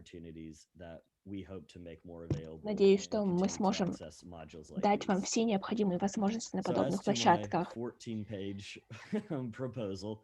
Теперь касательно моих предложений, которые сложены на 4 страницы. Я предоставил их достаточно поздно. Я полагаю, что необходимо основываться на лучшем опыте, и мои будущие предложения будут весьма важны для нашего города. Я полагаю, что все, кто посчитают их интересными, могут также с ними ознакомиться, могут внести свои предложения в будущем, которые будут озвучены на нашей заключительной встрече. Благодарю всех вас. Вы поистине приносите значительные, важные идеи. И я полагаю, что все предложения будут прекрасными. Я полагаю, что очень важная и интересная идея по выработке устойчивых отелей, по развитию туризма в Северном арктическом регионе. Также, мне кажется, очень интересное предложение по летним школам. Так мы сможем все узнавать друг друга, знакомить наши регионы, наши народы. Так мы сможем развивать этот транскультурный диалог. Вновь. Я надеюсь, что мои предложения для вас тоже будут интересными. Уважаемые коллеги, я благодарю вас за внимание, благодарю вам продуктивного будущего. Я надеюсь, что мы встретимся и позже в течение дня. Сейчас передаю, я немного опоздал, поэтому кто-то выступал до меня, поэтому я передаю слово председателю, чтобы он мог передать слово следующему выступающему. Благодарю вас. Большое спасибо, уважаемый вице-председатель. Большое спасибо за ваши предложения. Они очень ценны для нашего форума и для всех делегатов и участников нашей модели. Ближе к концу данной встречи я распространю декларацию. Я сейчас уже отправила ее в чат. И все участники смогут перейти по ссылке и посмотреть на те предложения, которые были внесены. Не все губернаторы внесли свой вклад в эту декларацию, однако я уверен, что ближе к концу нам удастся всем внести вклад. И я, как председатель, помогу всем участникам в этом процессе. А сейчас давайте перейдем к нашему следующему делегату. Это представитель провинции Канвон, Республика Корея, Родион Кулакаев. Пожалуйста, слово предоставляется вам. Благодарю вас. Я хотела бы поблагодарить Джонатана за его замечательную речь, и позвольте мне начать. Для меня большая честь и удовольствие выступать на Северном форуме. Я хотела бы выразить свою благодарность за все усилия губернатора Ненецкого автономного округа Арсения Киргизова-Барского. Это международное мероприятие собрало столько ярких умов, несмотря на пандемию COVID-19. Это замечательное событие. И это вселяет в нас уверенность и заставляет поверить в то, что Благодаря сотрудничеству человечество может добиться всего, и арктический регион — это уникальная точка соприкосновения стран Азии, Северной Америки и Европы. Это место для мирного диалога и плодотворного сотрудничества. Таяние арктических льдов предоставит новые возможности для роста и также создаст серьезные проблемы для получения средств к существованию жителей Арктики. Таяние морского льда создает новые возможности для бизнеса в Арктике, и мы должны их использовать. Я хотел бы вам рассказать о своих предложениях. Во-первых, мне кажется необходимым создать эффективную транспортную инфраструктуру, включая морские, речные порты, аэропорты, автомобильные, железные дороги и трубопроводы. Все это важно для развития северных регионов, и для достижения этих целей региональные правительства и местный бизнес столкнутся с серьезными проблемами, в частности, экстремальные погодные условия и несовпадающие социально-экономические характеристики населенных пунктов. Подобная проблема может стать тяжелым бременем для одной страны, но для всех нас в рамках международного сотрудничества нет ничего невозможного. Второе мое предложение — это развитие северных регионов, которое потребует большого количества целеустремленных и высококвалифицированных специалистов с самым разным уровнем подготовки. При обучении таких специалистов необходимо использовать как навыки международного сотрудничества, так и местные особенности. И в этой связи необходимо рассмотреть возможность создания системы международных образовательных программ и стажировок для стран-участниц Северного форума. Мое третье предложение касается зимних Олимпийских игр 2021 года, и наследие Олимпийских игр наверняка произведет позитивные последствия для развития всех северных стран, в частности, развития инфраструктуры, как транспортной, так и спортивной. И мы надеемся, что на Корейском полуострове воцарится атмосфера мира и стабильности. Мы также знаем, что Россия, США и Финляндия, как правило, очень хорошо показывают себя в зимних видах спорта. И поэтому мы можем создать локальные соревнования в рамках этого форума для того, чтобы стимулировать гуманитарный обмен. Конечно же, сейчас несколько затруднено проведение массовых мероприятий из-за пандемии COVID-19, однако зато у нас есть возможность обдумать все структурные детали для реализации этой инициативы. Арктика — это уникальный регион, который дает нам возможность для взаимодействия, и, как я уже сказал, мы должны воспользоваться этой возможностью для того, чтобы достичь наших целей всем вместе. Благодарю вас за внимание. А сейчас я думаю, что мне стоит передать слово, если я не ошибаюсь, коллеге из Красноярского края.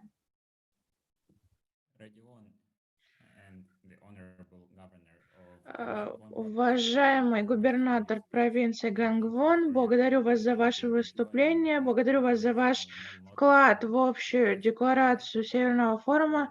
Да, прав. Слово передается Эдуарду Петрову, губернатору Красноярского края.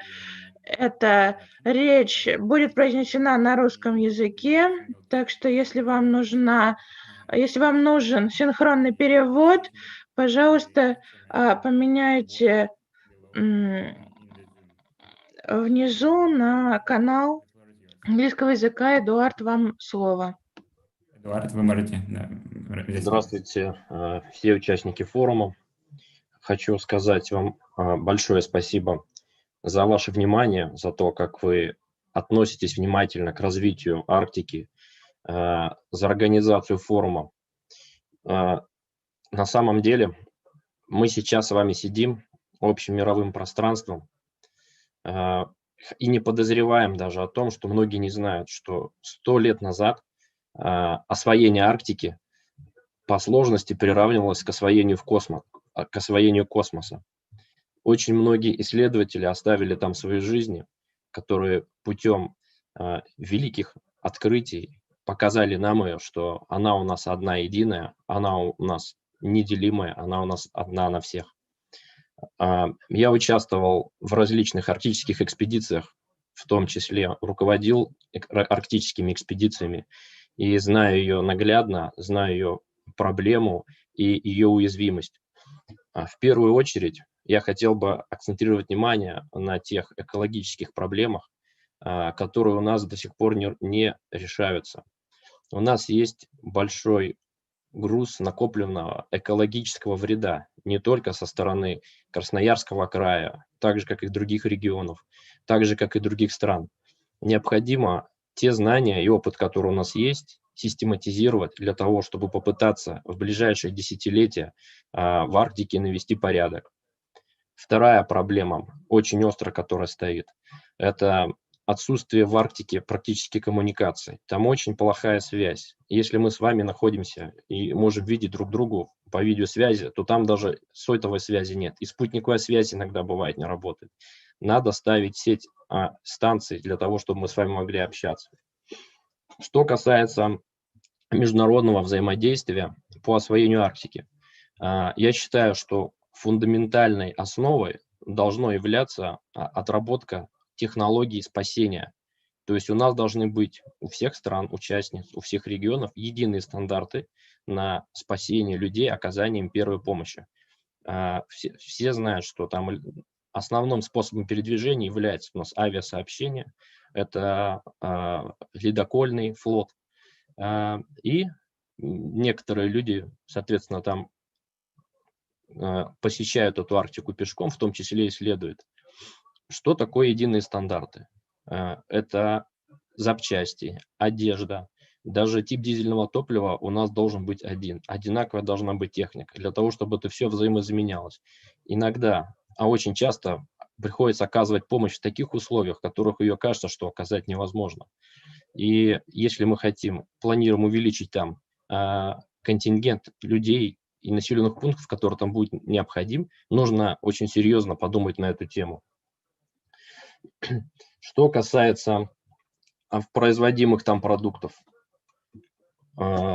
очень высокая себестоимость производства ввиду отдаленности и необходимости генерации дизельными электростанциями, отсутствием коммуникаций дорог. Пока что все, что мы хотим сделать, большое экономически выгодное, оно будет на первых порах, даже на первых десятилетиях терять свою привлекательность. Могу для примера привести один из живых проектов, который сейчас с Росатомом отрабатывается на Новой Земле по разработке одного из крупнейших в мире месторождений медно-оловянных руд.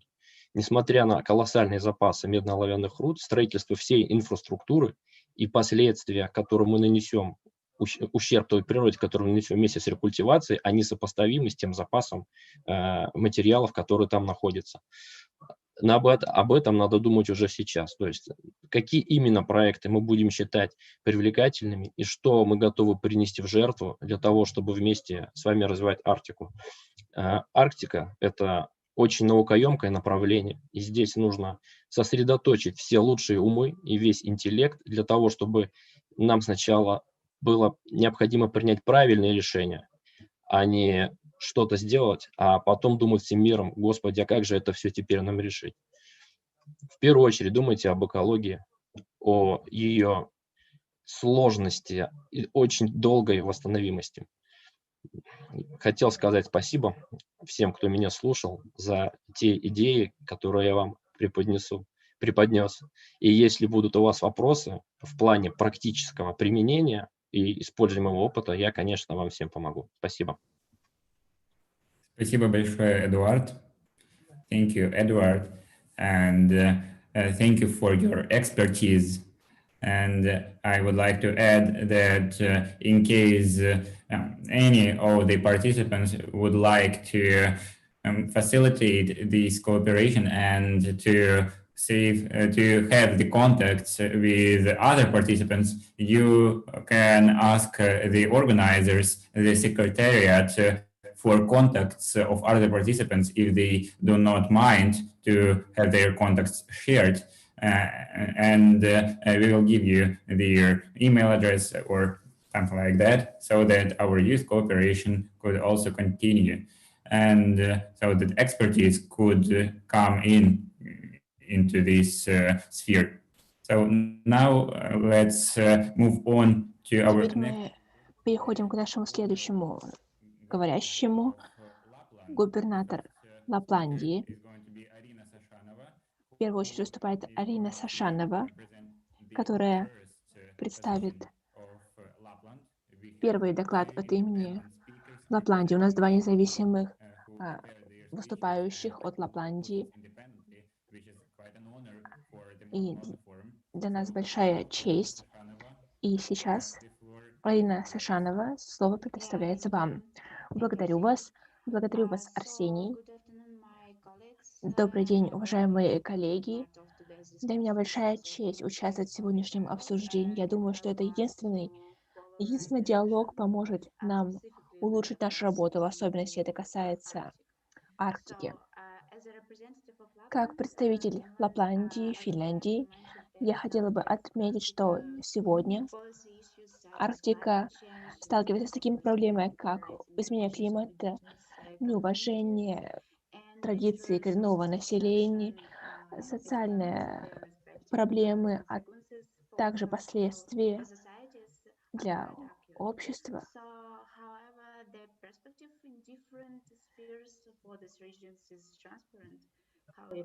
Наш регион очень разнообразен, и также и проблемы. Нам необходимо много работать, нам необходимо достаточное социальное, экономическое, политическое развитие северных территорий. Но это еще не все. Я бы хотела также отметить, что моя речь будет отличаться от речи других говорящих, но я надеюсь на ваше понимание, на уважение. Я хотела бы сказать о других сферах развития Арктики. Я хотела бы сказать о социальном развитии Арктики. В частности, хотела бы сказать о проблемах, которые связаны с коренными народами, потому что они теряют свой традиционный образ жизни. Таким образом, такие люди, коренные народы, более не считаются какой-то изолированной, маргинализированной группой. Они считаются этническим меньшинством, у которых есть традиционный подход к жизни. Их жизнь радикально отличается от жизни другого населения нашего региона. И мы пытаемся увеличить финансирование поддержки коренных народов, чтобы обеспечить их образованием, чтобы коренные народы могли созидать свою инфраструктуру. Мы также хотим увеличить зарплаты представителям коренного населения, чтобы они могли также сохранить свою культуру, свою идентичность.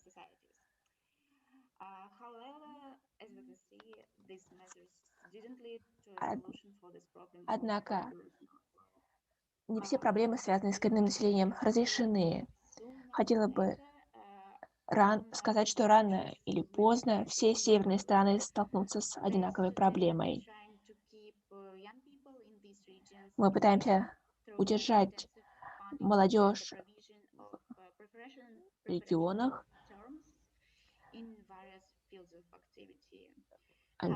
Молодежь задействуется в различных направлениях. Но молодежь северных регионов часто вынуждена уезжать в крупные города, отказываясь от традиционного образа жизни. Таким образом, обозначив эти проблемы, хотела бы перейти к предложениям. В первую очередь, нужно подчеркнуть, что использование торговых и социальных связей показывает, что работа жителей Севера весьма важна как для общества, так и для сохранения истории. Например, правительство может выделять необходимые финансы, чтобы поддерживать молодежь.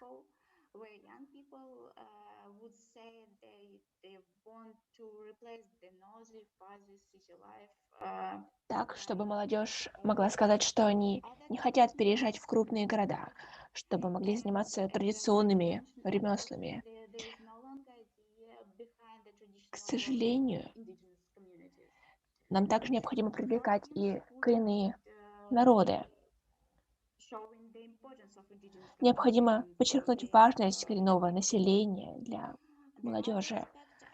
Еще один аспект, который я должна осветить, создание хорошей инфраструктуры в северных городах особенно важно, в особенности для коренного народа, которые, опять же, заживут традиционно и получают дотации государства, но у них нет возможности направить эти деньги на то, чтобы улучшить качество жизни, на развитие.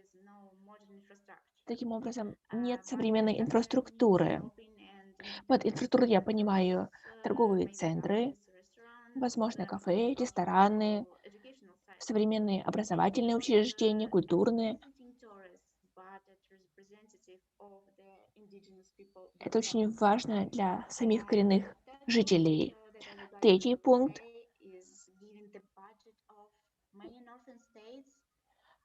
Поддержка многих северных государств может быть направлена на то, чтобы создать жилищные условия. Эти меры помогут нам популяризировать подобный образ жизни. Также хотела бы отметить, что очень важно, чтобы общество знало о традиционной культуре, о традиционных коренных народах. И так мы сможем современные технологии задействовать в развитии традиционных направлений работы. В частности, это касается коренных народов. Развитие рыболовства, оленеводства, чтобы все это было более нетрадиционным, чтобы мы могли развивать эти направления, чтобы они были профессиональными. Это поможет коренным народам понять, что введение современных технологий позволит им в первую очередь сохранить традиции, но в то же время получить заработок и в завершение необходимо говорить о потребностях, о нуждах коренного населения. Хотела бы отметить Декларацию ООН по правам коренных народов и другие международные документы, также глобальную поддержку коренных народов. Это все рекомендации, которые я хотела бы вам осветить в отношении этой проблемы. И эта проблема также не менее важна, чем другие проблемы. В свете изменения климата и загрязнения окружающей среды все это может привести к ухудшению качества жизни коренных народов, их постепенному исчезновению. Но, с другой стороны, мы можем начать новую, другую страницу истории коренных народов. И хотела бы подчеркнуть, нельзя заставлять людей жить в коренных, в исконных местах. Они должны следовать своей идентичности. Благодарю вас всех за внимание. Большое спасибо, уважаемый делегат из Лапландии, Финляндии. Благодарю вас, Арина Сафронова. Давайте сейчас перейдем к следующему делегату, который представляет Аляску, США. Никита Белухин, пожалуйста, слово предоставляется вам. Благодарю вас, господин председатель. Я хотел бы также включить презентацию, если возможно, для того, чтобы привести вам некоторые примеры и статистику. Я думаю, что вам это будет интересно. Сейчас попробую включить экран.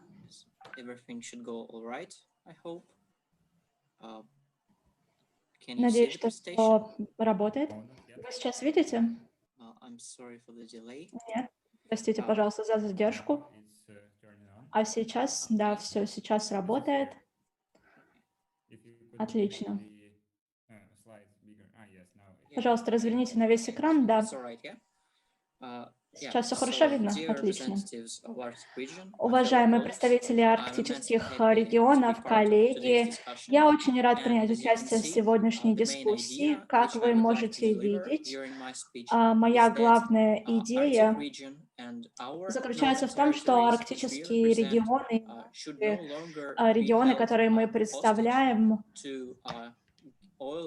не должны становиться жертвами нефтегазовой индустрии. Я убежден в том, что постиндустриальная Арктика формируется и появляется с каждым днем все сильнее. До недавнего времени арктическое развитие основывалось на ресурсах, на публичном и традиционном секторе, а сейчас мы видим, что начинают расти третичный и четверичный сектор. И теперь мы понимаем, что арктические регионы могут диверсифицировать свою экономику за счет использования цифровых технологий. Мы также должны помнить, что арктические регионы уже стали очагами развития. Там проживает огромное количество молодежи с хорошим образованием, ученых. И этот огромный потенциал и талант должен быть использован и воплощен в жизнь. Все эти люди, ученые, инженеры должны стать основой новой экономики Арктики. Ну, во-первых, я хотела бы рассказать о демографических вызовах, которые стоят перед Арктикой. Как вы видите, демографическая ситуация в разных арктических регионах очень отличается. Например, на территории России и Евразии мы видим снижение количества населения. Вы можете видеть это вот на этой карте. С другой стороны, мы видим, что на Аляске число населения постепенно растет. Именно поэтому разные арктические регионы требуют различного подхода к себе. И мне также кажется, что с точки зрения демографической проблемы, миграция между арктическими регионами и между остальной частью страны — это очень важный вопрос, к которому стоит подходить осторожно. Мы видим, что арктические регионы все еще опираются на нефть и газ, и эти секторы подвержены различным перепадам. Например, если цены на нефть и газ высокие, то проекты в этой сфере привлекают огромное количество людей в арктические регионы. Однако, когда цена падает, то все эти люди переедут из арктического региона обратно. И мне кажется, что вот эти миграционные потоки рабочих — это очень серьезная проблема, которую необходимо решать. Местное население не должно страдать от этих притоков и оттоков населения в свой регион.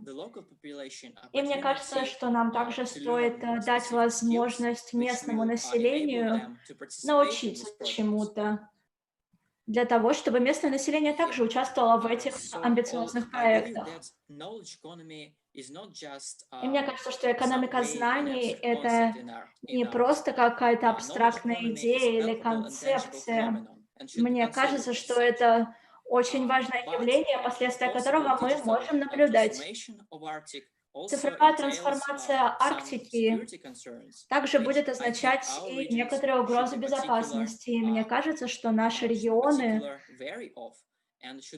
особенно должны учитывать эти проблемы. С точки зрения США и штата Аляски, я хотел бы сделать следующее предложение.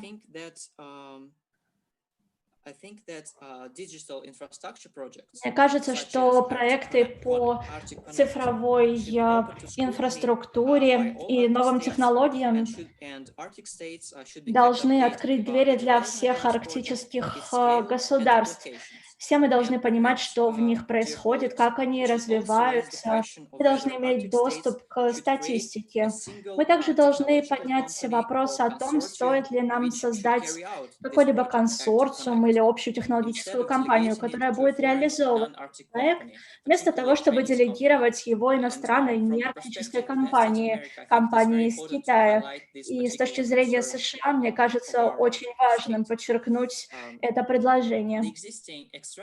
Существующие добывающие отрасли арктических регионов должны стать более устойчивыми. Местное население должно получать должное образование, профессиональные навыки для участия в данном проекте. Мы должны создавать экосистемы, которые способствуют инновациям и наукоемкой деятельности в Арктике. Я также предлагаю всем арктическим странам разработать системы официальной статистики по арктической экономике знаний и инновациям. Мне кажется, это облегчит наше взаимодействие в области инноваций. И я также считаю, что чрезвычайно важно сочетать как местные знания местных народов, так и научные знания. Это поможет нам развивать арктические регионы. Также нам необходимо поддерживать местное искусство, местные производства. Нам необходимо сделать так, чтобы местное население могло получать что-то со своих навыков. Я думаю, что делегаты Северного форума должны рассмотреть возможность создания программ по поддержке местного населения и местных предпринимателей. А мое последнее предложение касается того, что арктические регионы должны активно развивать свое взаимодействие,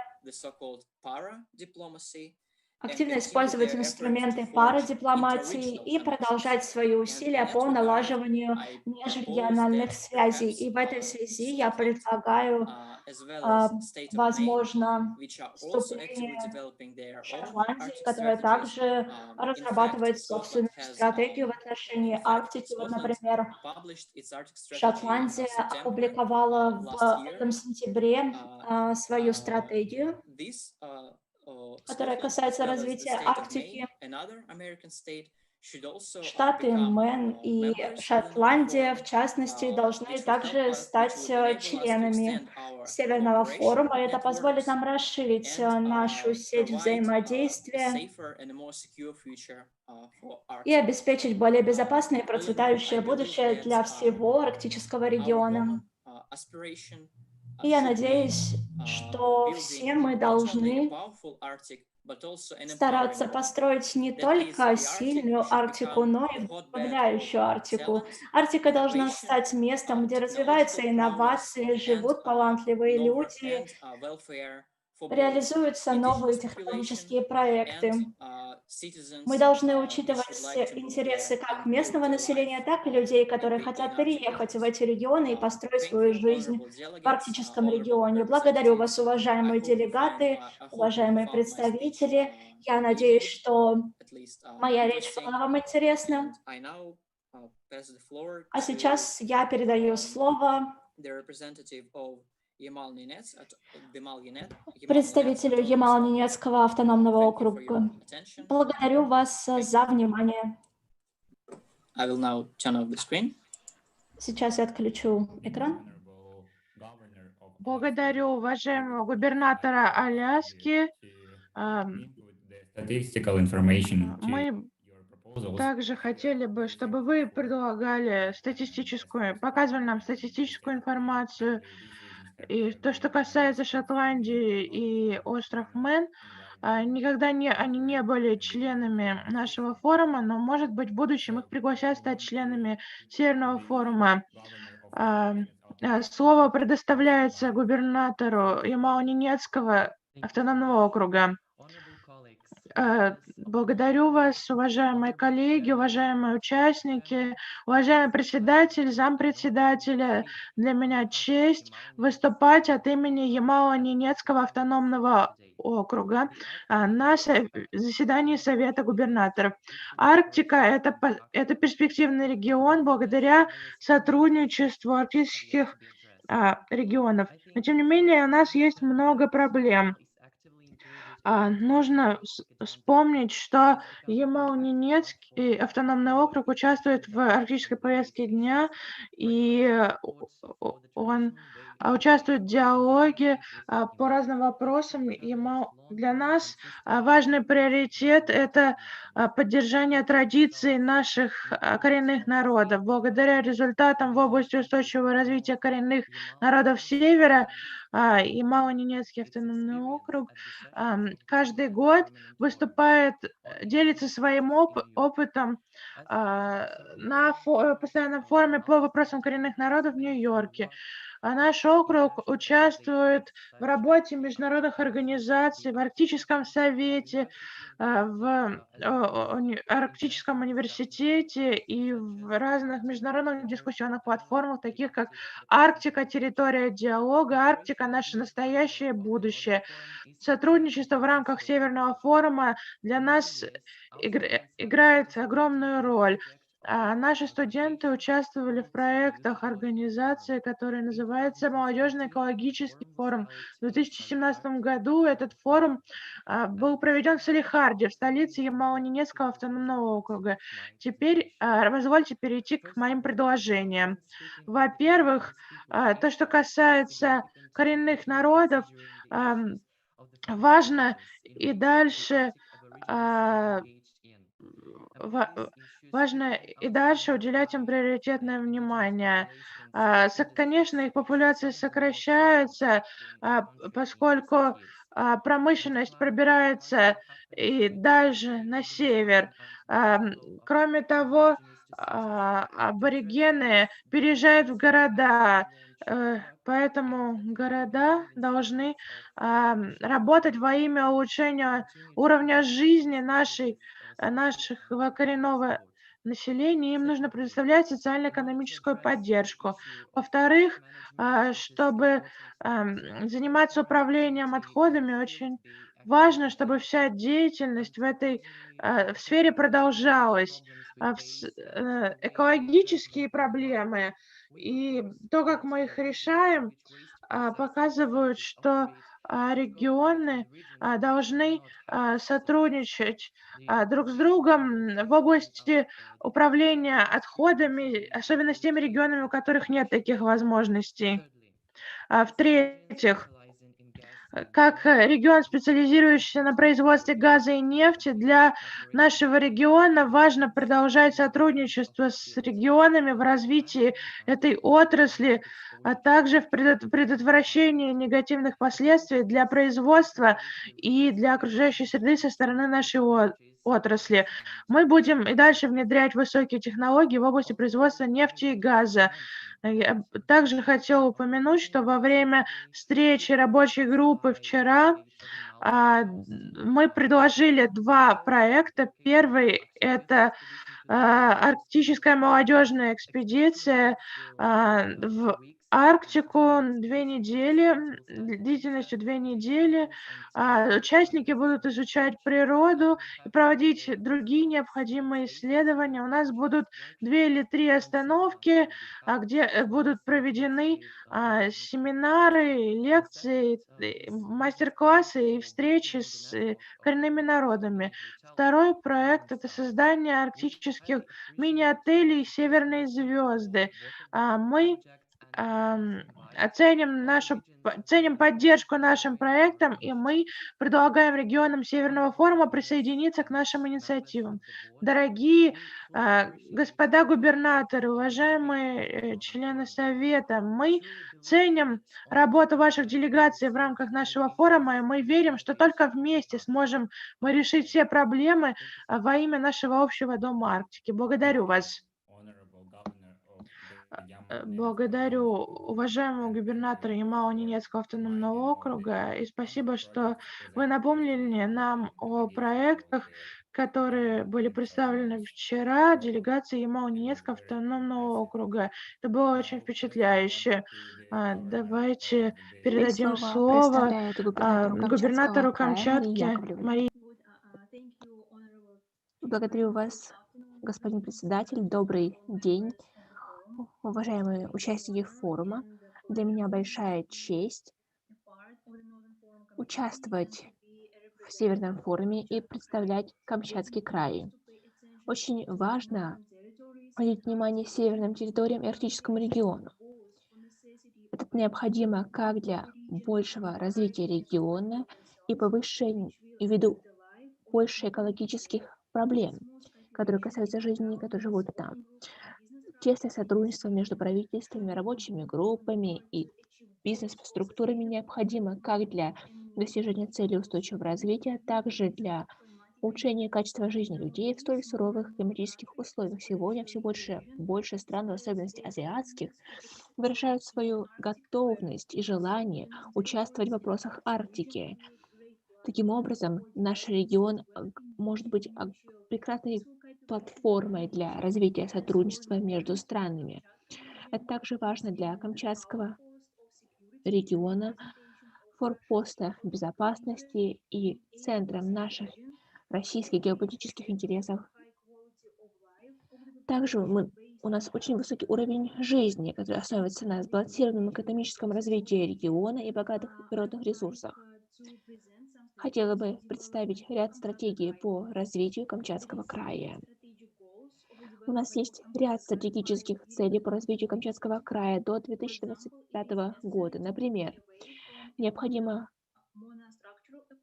отказаться от моноструктурной экономики, основанной на эффективной промышленности. Необходимо перейти к параллельному развитию рыболовства, угольной промышленности. И в итоге мы сможем создать достойное качество жизни и поддержать природу. Камчатский край сможет достичь следующих целей: создать новые предприятия в приоритетных секторах экономики для улучшения качества жизни людей. Мы будем содействовать развитию предпринимательства и услуг. Мы будем способствовать адаптивности к инвестициям. Мы сможем улучшить транспортную инфраструктуру, жилищную инфраструктуру, сможем оптимизировать, создать достойные условия для жизни населения, чтобы население имело доступ к качественному образованию, здравоохранению. Более того, позитивная динамика в экономике очень важна для нас показателей.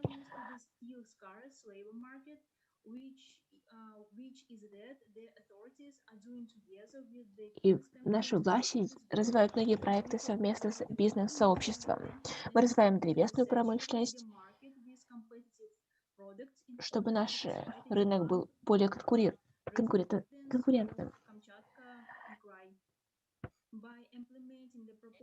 Реализуя план развития территории, мы сможем создать условия для улучшения качества жизни населения и устойчивого развития региональной экономики. Говоря о северных территориях, в целом, скажу следующее. Активное участие в работе арктических государств и северных территориях началось не так давно. Таким образом, Северный форум будет способствовать созданию новых норм по регулированию вопросов в сфере Арктики. Мы сможем создать законы по сохранению фауны и флоры, поддержать некоторую устойчивость нашим качеством жизни. Сейчас мы реализуем ряд проектов, и я полагаю, что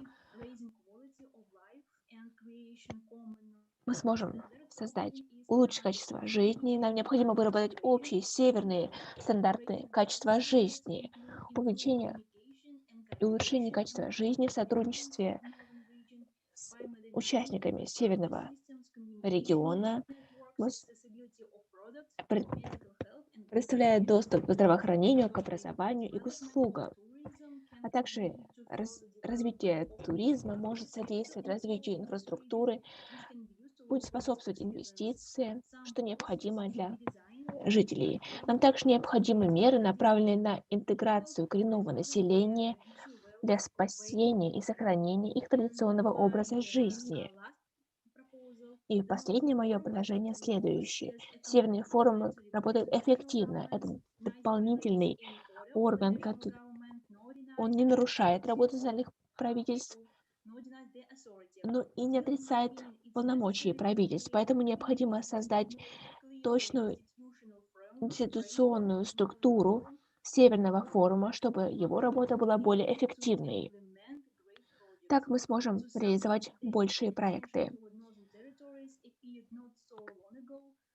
Не так давно началось развитие северных территорий, и сегодня есть очень много сфер, где мы можем реализовать различные проекты. Мы будем надеяться на достойное будущего для нашего региона, и мы должны создать необходимые условия для развития северных территорий, для сотрудничества между странами. Давайте же объединим наши усилия и идеи, чтобы внести значительный вклад в развитие региона арктических территорий. Уважаемые делегаты, благодарю вас за внимание. Надеюсь, что мои предложения будут в некоторой степени полезны. Большое спасибо, уважаемый губернатор Камчатского края Мария Яковлева. А сейчас я передаю слово губернатору Магаданской области, господину Сапутра Санди. Уважаемый господин председатель, управляющий, наблюдатели и друзья Северного форума, сегодня я рад снова встретиться с вами на нашей встрече Северного форума. Во-первых, я хотел бы поблагодарить все северные народы за сотрудничество, за приверженность и за нашу далеко идущую повестку дня. Также я хотел бы поблагодарить нашего представителя от Ямало-Ненецкого автономного округа Российской Федерации. Большое спасибо за ваше руководство. Я чрезвычайно рад продуктивным встречам двух рабочих группе по региональной адаптации к изменению климата и по деловому сотрудничеству. Также за сегодняшнюю встречу с Комитетом региональных координаторов. Уважаемый господин председатель, я представляю нашу землю, север, Магаданскую область. Сегодня мы находимся в сложной ситуации. Пандемия меняет абсолютно все: экономические, социальные, образовательные, деловые, медицинские, экологические проблемы возникают. Пандемия станет большой проблемой в будущем, и нам необходимо будет сотрудничать для того, чтобы противостоять глобальным вызовам. И поэтому мы хотели бы использовать повестку Северного форума как площадку для диалога и межрегионального сотрудничества для решения наших проблем Севера. Более того, Магаданская область реализует несколько программ, которые связаны с нашей повесткой, в том числе мы сотрудничаем с партнерами в области экономики, бизнеса, образования для ускорения нашего развития. И нам также удается смягчить последствия изменения климата на нашей Земле. Сейчас мы решаем проблему пандемии. Мы пытаемся активно ее решить. Уважаемый господин председатель, губернаторы, наблюдатели, друзья Северного форума, мы хотим вынести на повестку дня нашего форума вопрос о пандемии и о влиянии пандемии на наше общество. Нам необходимо сотрудничать для того, чтобы найти решение общих проблем, поскольку пандемия COVID-19 активно разрушает нашу экономику и нашу ежедневную жизнь. Мы считаем, что форум может помочь справиться с этой проблемой в будущем, не только сегодня. И, например, рабочая группа по здравоохранению и социальным вопросам может разработать эту повестку дня в будущем. Говоря о международном и межрегиональном сотрудничестве, я хотела бы сегодня остановиться на сфере образования. Мы хотим, чтобы в рамках форума была создана программа обмена для улучшения мобильности студентов между участниками этого форума. Таким образом, мы смогли бы увеличить культурный обмен и научное сотрудничество, развивать образование. Все это очень важно. В будущем эта идея может быть развита в рабочей группе по культуре и в рабочей группе по образованию и исследованиям. Так что мы надеемся на активное взаимодействие в будущем. Также, господин председатель, мы хотели бы упомянуть важнейший глобальный вопрос изменения климата. Это очень небольшая проблема не только для нас с вами, но и для всех людей по всему миру, но и, конечно же, на севере. Эта проблема особо актуальна. И мы создаем какой-то бы парадокс в процессе решения этой проблемы. Изменение климата увеличивает активность человека, мы повышаем экономическую ценность нашей деятельности, но изменение климата и снижает качество жизни, особенно в северных сообществах, где жизнь очень сложная и требует уважения к природе. Таким образом, мы призываем увеличить спонсирование региональной рабочей группы по адаптации к изменению климата и рабочей группы по окружающей среде и сохранению биоразнообразия для того, чтобы реализовывать проекты, которые касаются защиты окружающей среды, изменения климата, загрязнения и других связанных с этой темой вопросов. Мы надеемся на активную вовлеченность молодежи Севера. И мы надеемся, что рабочие группы Северного форума также внесут свой вклад. И мы надеемся на выделение больших средств для этих рабочих групп, деятельность которых направлена на сохранение культуры и традиций местного населения. Господин председатель, в конце своей речи я хотела бы сказать, что мы, жители Магаданской области, всегда готовы сотрудничать с членами, с наблюдателями, другими организациями и всеми теми, кто заботится об улучшении качества жизни на севере, со всеми теми, кто заботится о защите наших земель, нашего дома и наших народов. Желаю вам здоровья и безопасности. Благодарю вас. А сейчас передаю слово нашему председателю. Благодарю уважаемого губернатора Магаданской области. Благодарим вас за вашу прекрасную речь и за ваше сотрудничество с нами на различных платформах в Арктике и на Севере. Благодарим за ваш вклад.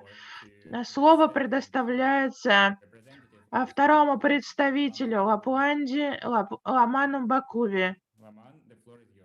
Ламан, вам слово. Good day, my dear colleagues. Здравствуйте, дорогие коллеги. Я Ламан Бакуви. Я представляю Лапландию. Я бы хотела поблагодарить вас за возможность участвовать в этой панельной дискуссии. И я очень рада, что я сегодня здесь участвую. Я бы хотела рассказать вам о системе безопасности в Арктике. За последний год в Арктике было несколько нарушений безопасности, и новые угрозы отличаются от традиционных. Может ли Арктика быть ареной для военного противостояния? Вот о чем сейчас думаю. Дания, Канада, Норвегия, Россия, Исландия, Ирландия, Финляндия и Швеция считают, что Арктика должна быть зоной сотрудничества, решения проблем.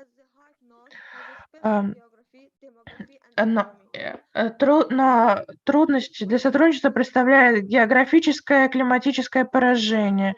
Несмотря на то, что с началом конфликта на Украине обострились отношения между Россией и США, члены Совета в основном едины в одном, что нужно сотрудничать. Вопросы политики, не относящиеся к Арктике, нужно оставить в стороне. За последние десятилетия Арктика считалась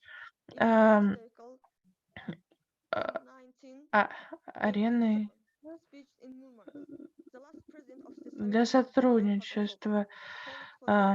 Михаил Горбачев призвал к сокращению напряженности в Арктике и призывал к миру.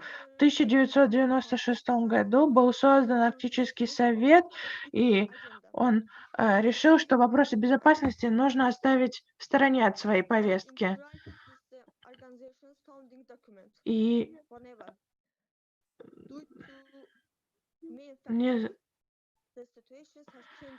ситуация в Арктике изменилась очень резко, к сожалению. Первый фактор это политика великих держав, в основном России и США, которые стали утверждать свои позиции в Арктике. Обе страны понимают растущую важность этого региона для своих интересов. Второй фактор – это внимание к вопросам Арктики со стороны неарктических государств. Особенно расширение экономической деятельности. Например, со стороны Китая. Китай играет здесь ведущую роль. Правительства других неарктических государств также считают, что Арктика очень важный регион. Среди этих государств это Япония, Сингапур, Южная Корея и ряд европейских государств, которые также имеют свои интересы в Арктике. Например, Франция, Германия, Великобритания, Польша и ЕС в целом.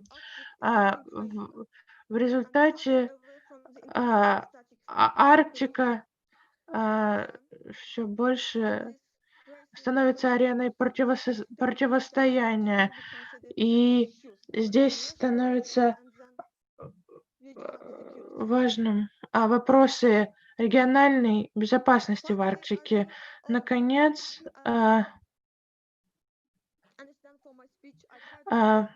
я пыталась рассказать вам о одной из самых важных проблем и поддержку своих коллег. Я бы хотела сказать, что все проблемы, существующие в Арктике, должны решаться незамедлительно.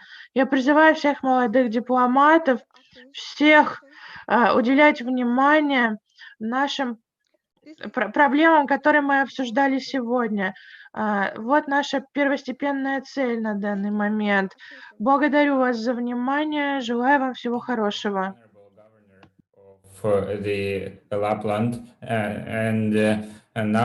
Благодарю уважаемому губернатору Лапландии. Слово предоставляется губернатору Чукотского автономного округа Анне Перерезниковой. Уважаемые губернаторы, уважаемые участники форума, для меня большая честь выступать перед вами сегодня. В первую очередь хотела бы сказать о ситуации в Чукотке и надеюсь, что наша ситуация будет для вас похожей. И потом я перейду к предложениям. Можете ли вы меня видеть? Я хотела бы поделиться экраном.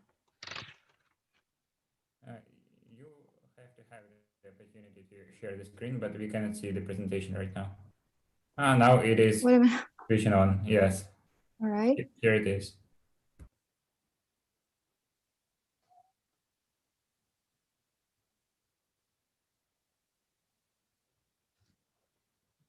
Right. So, Чукотский автономный округ. Так, Чукотский автономный округ находится на северо-востоке Российской Федерации. Значительная часть территории находится за арктическим кругом. Климат у нас очень суровый. Плотность населения весьма низкая, и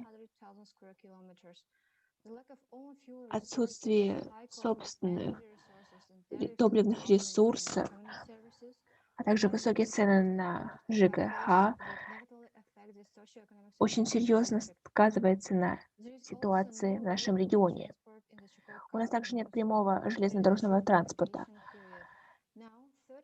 Сейчас 30 поселений Чукотки не имеют конкретной связи с региональными трассами. Нет прямой связи с ключевыми центрами Российской Федерации. Это создает трудности в доставке продовольствия, материалов для поддержания жизни городов. Сейчас мы работаем над развитием геологических расследований для улучшения экономического роста. Они определяют стратегическое развитие экономических направлений нашего региона. Касательно дальнейшего развития северных территорий, полагаем, важно учитывать не только условия отсутствия сырья, но также интересы жителей Севера, в частности, коренных жителей. Мы продолжаем создать право компенсации для коренных народов, компенсации за ущерб, нанесенный в результате загрязнения вод и рек из-за деятельности судов. Все это может быть включено в программу развития Северного морского пути. Мы также полагаем, что необходимо выделять примерно 15-20% для развития нашего населения, для поддержки людей. Я также полагаю, что это может быть весьма актуально для других арктических стран. В третьем тысячелетии экономика мира без Арктики невозможна. У нас очень много питьевой воды, как мы знаем, и сейчас как никогда пришло время найти общий язык, чтобы понимать друг друга. Конфликты между странами могут привести к серьезным последствиям для всей планеты. И мы, все жители северных регионов, имеем много общих интересов. Они обозначены на экране. Образование, о котором мы говорили ранее, права коренных народов, экология, изменение климата, развитие оленеводства, рыболовства, об этом нельзя забывать, охота на китов, а также вопрос налогообложения, Северный морской путь, также поддержка населения в сфере здравоохранения и образования, доставка продуктов на север, а также развитие авиации. Мы всегда должны иметь возможности помочь людям.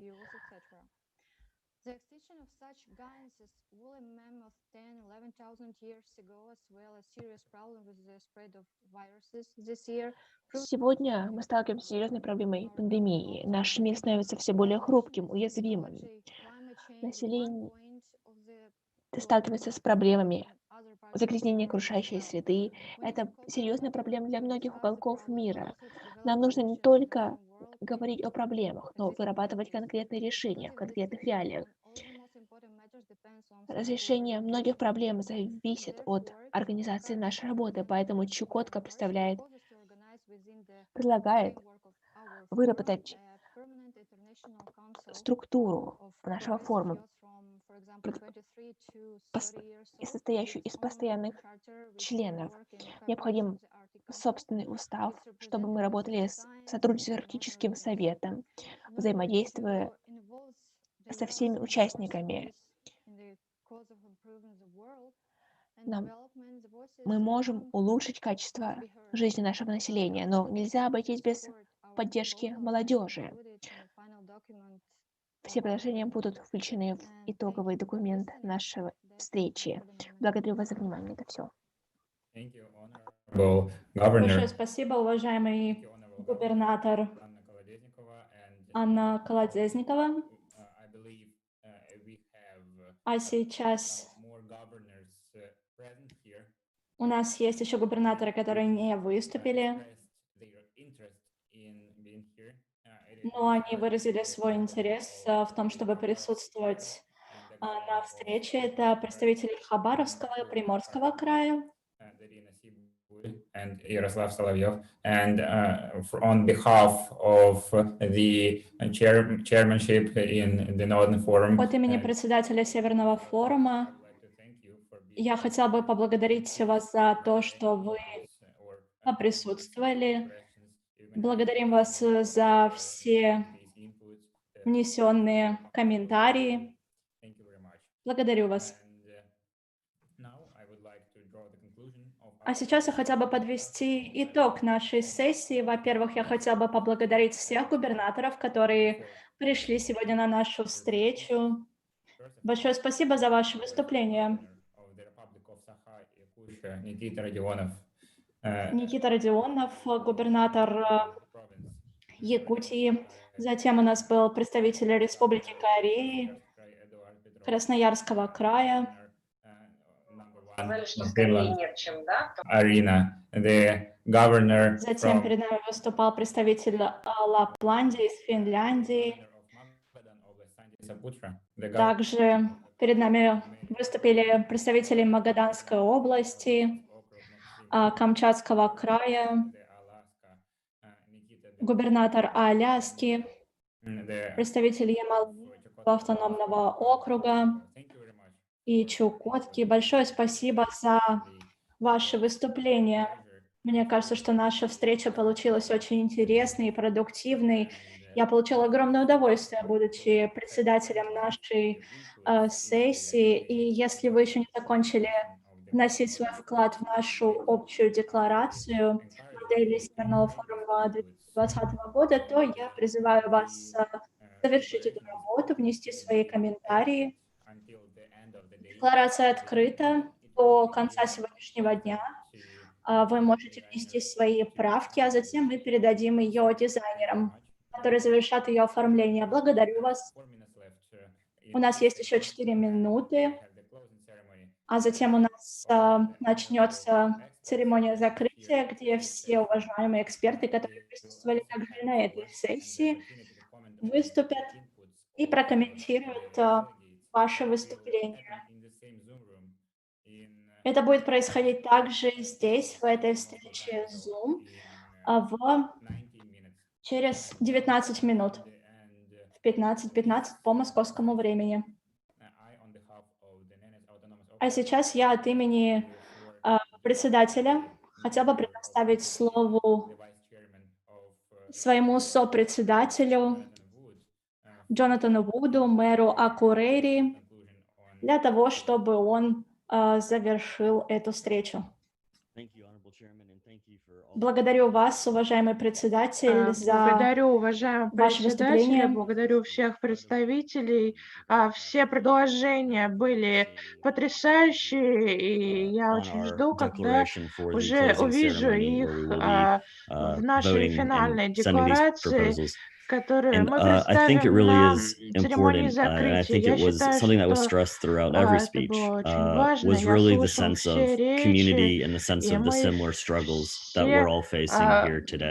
как сообщество понимали, что у нас есть общие проблемы, несмотря на разное наследие, на разный культурный бэкграунд. Мы все часть единой Арктики, у которой есть общие проблемы и различные форумы, например, Совет Баренцева моря, Арктический совет, Северный форум также играет важную роль в сотрудничестве в Арктике на местном уровне. И я думаю, что предложения, с которыми мы здесь выступили, будут приняты и Северным форумом в реальности. Так что спасибо вам всем за вашу работу. И я рассчитываю поработать с вами и в будущем. И я вижу ваш подлинный интерес к региону и благодарю уважаемого председателя и клуб Арктика МГИМО поощряет интерес к региону Арктики, к исследованию его. И я считаю, что наше поколение, за нами будущее, и мы сможем сделать этот регион великим регионом, устойчивым регионом, сможем побороть изменение климата, потому что этот регион очень страдает от изменения климата. И я также верю в роль коренных народов, и я считаю, что очень важно и соблюдать их интересы, и представлять их во всем мире. И я благодарю вас за вашу работу еще раз и передаю слово уважаемому председателю. Для меня была честь участвовать в этом, и я жду с нетерпением нашей церемонии. Благодарю вас, господин заместитель председателя. И сейчас можете отдохнуть 15 минут, и встретимся здесь через 15 минут на церемонию закрытия, где будут выделены лучшие делегаты всех заседаний, и здесь и можно будет поделиться обратной связью со стороны организаторов Северного форума. Будут присутствовать и эксперты. Спасибо вам за что заняли ваше время. Увидимся через 15 минут.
some technical support here or other organizers, I would like to ask you to help me to invite all the participants here, as I don't have so much instruments to let everyone in. And just a second. In a minute, we start.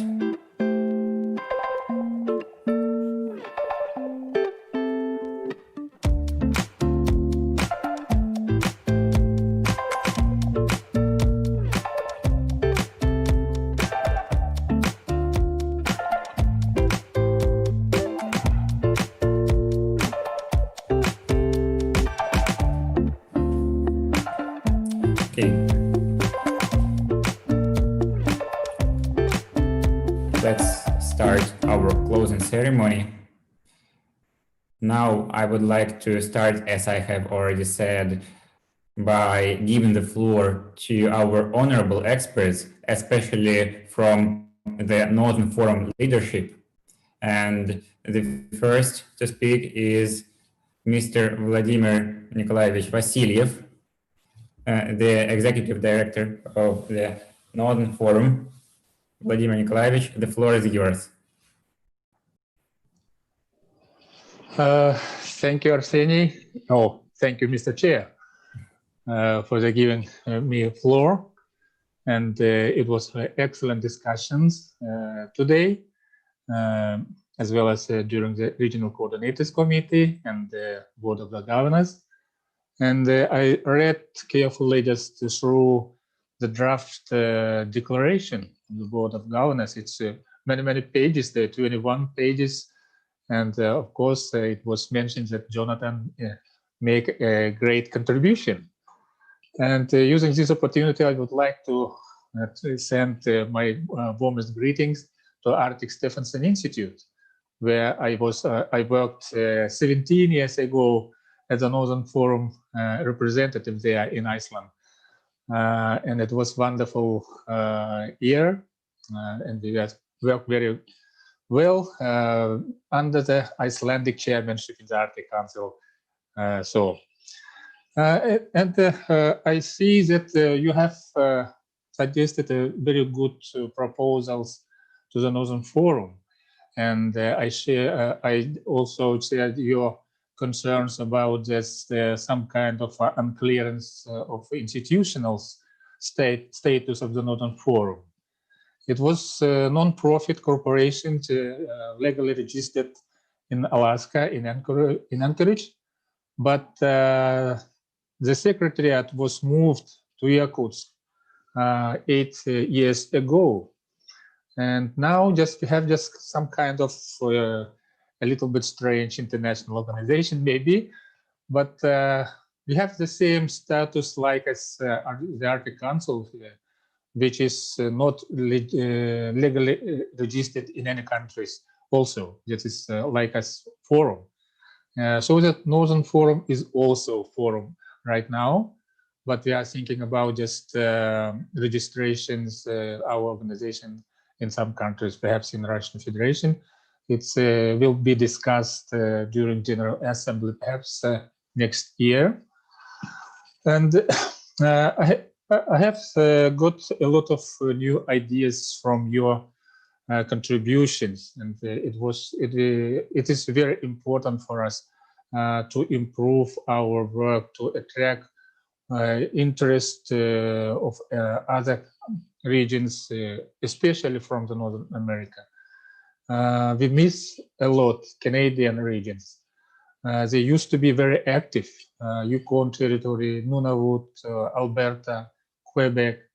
And I heard from our trade representative, Russian trade representative in Canada, that there are still some interest to the Northern Forum.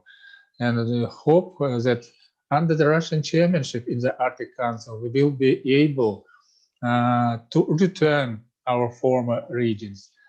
On December 1st, I will also make a presentation on Russian-Chinese roundtable, and will also argue to Chinese regions to join the Northern Forum, because we have to have knowledge not only from the Arctic region and Arctic states, but we have to exchange this knowledge and experience with non-Arctic countries.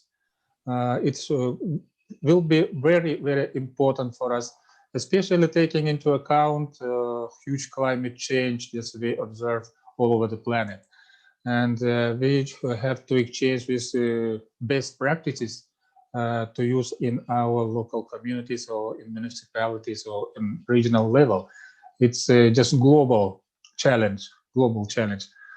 So just we have to think globally, but act locally and in our regions, and youth engagement in the Northern Forum activities is also very important, as I mentioned before, yesterday and today. And the Northern Forum, we have a lot of expectation to the Northern Youth Forum. And I will be very glad to see all of you within this Northern Youth Forum. Doesn't matter just what country are you from, Peru, just Indonesia, or others, but your contributions, your knowledge and experience brought to the Northerners will be very nice for all of us.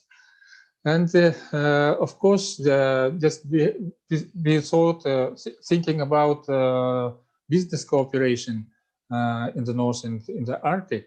So just Haldur Johansson, who are one of the honorable experts of the model and director of the Arctic Portal, is well-known and high-level experts in the Northern Forum too. And we hope that to create some kind of Northern Forum business portal, or just named Arctic Business Directory, it doesn't matter how we will name it, and to attract attention of business society, small enterprises and medium-sized enterprises. And we would like to establish very close cooperation with Arctic Economic Council. Of course, that the Arctic Economic Council engaged with countries and large-scale companies, and they would not want for a while just to see small business in as their membership. So why we just try to restore the network of Northern Forum members, Chamber of Commerces, and we worked very closely with Timo Rautajoki, president of Lapland Chamber of Commerce. He used to be the chair of this network in earliest year, just under Lapland chairmanship in the Northern Forum in 2001, 2005. And we discussed a lot about how we can just attract interest of the business society to the Northern Forum activities. And some very well proposal about this Arctic Investment Forum.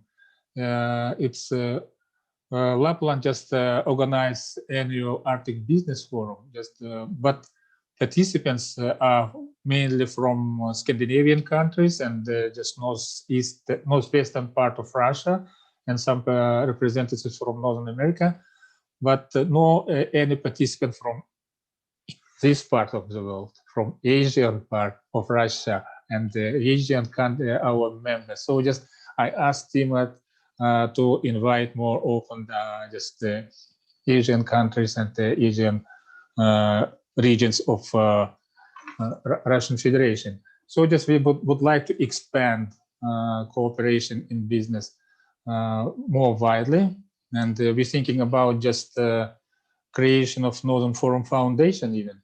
How we will do that. So just if somebody from you have knowledge in financial management, in fundraising, so just your advices and recommendations will be very helpful for us. Just now we start. It's a little. We have just difficulties to collect membership fees from foreign regions and business partners at present because of sanctions. We just started to use some bank account, special bank account in Iceland, and it seems it works. So it's also the good opportunity for for regions outside of Russian Federation to be member of the Northern Forum, and it's good to attract interest. And also, we would like to inform as much as possible about our activities. And we have to use mass media to highlight all our activities in the Board of Governors decisions and the Regional Coordinators Committee meeting, working groups activities. So it would be very good if you will share your knowledge and your opinion about this model of the Northern Forum. How do you find it? It was useful for you? And what do you think about the Northern Forum capacities and possibilities for establishing real and very practical interregional cooperation in the Arctic in the North? So just it is just some kind of request from the Northern Forum Secretariat. I saw just a very nice article about Maine state, Jonathan. It's I heard from Maine representatives about 10 years ago, something like that, that they has a very good interest in the Arctic, and they would like to be involved in the Arctic cooperation. And I was a little bit surprised about that to hear it. And but why not? We just would like to expand memberships to other United States regions, not only Alaska. So why we just support activities of Russian-American Pacific Partnership? We are just Western states of America and far east regions of Russian Federation just try to cooperate and at least to exchange by information and organizing annual events, once in the United States and once in Russia.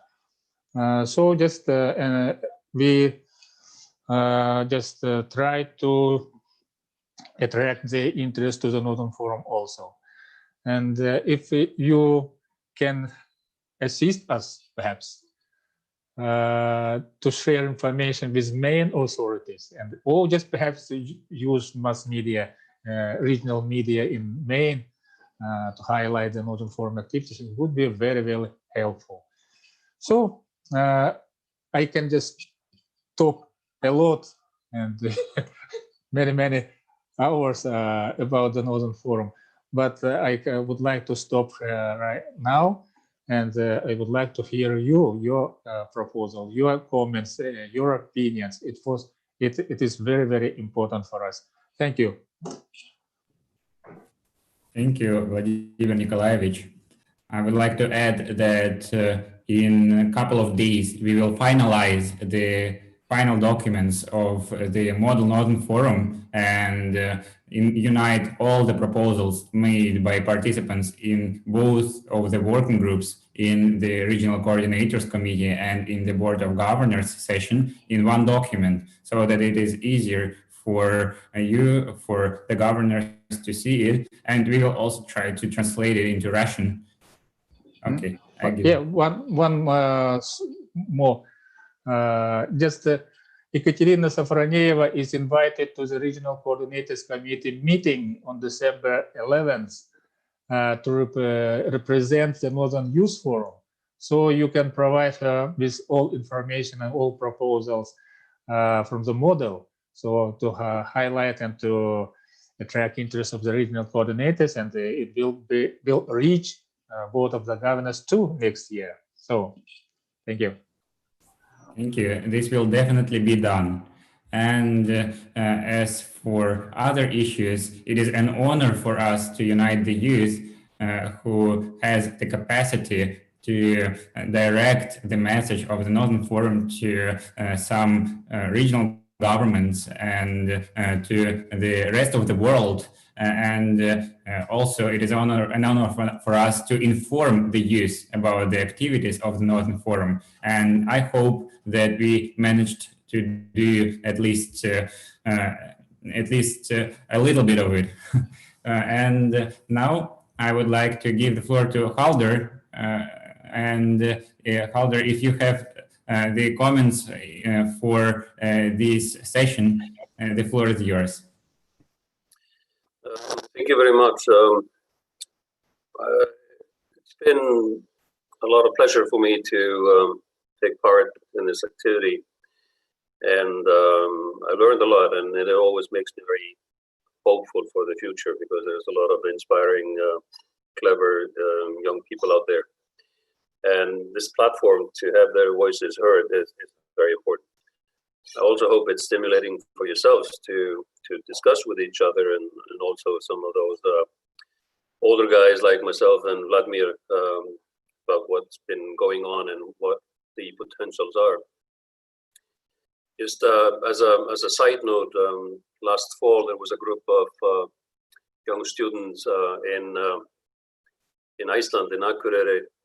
They made presentations about environmental projects, mostly in Russia. And I found it extremely interesting to listen to them.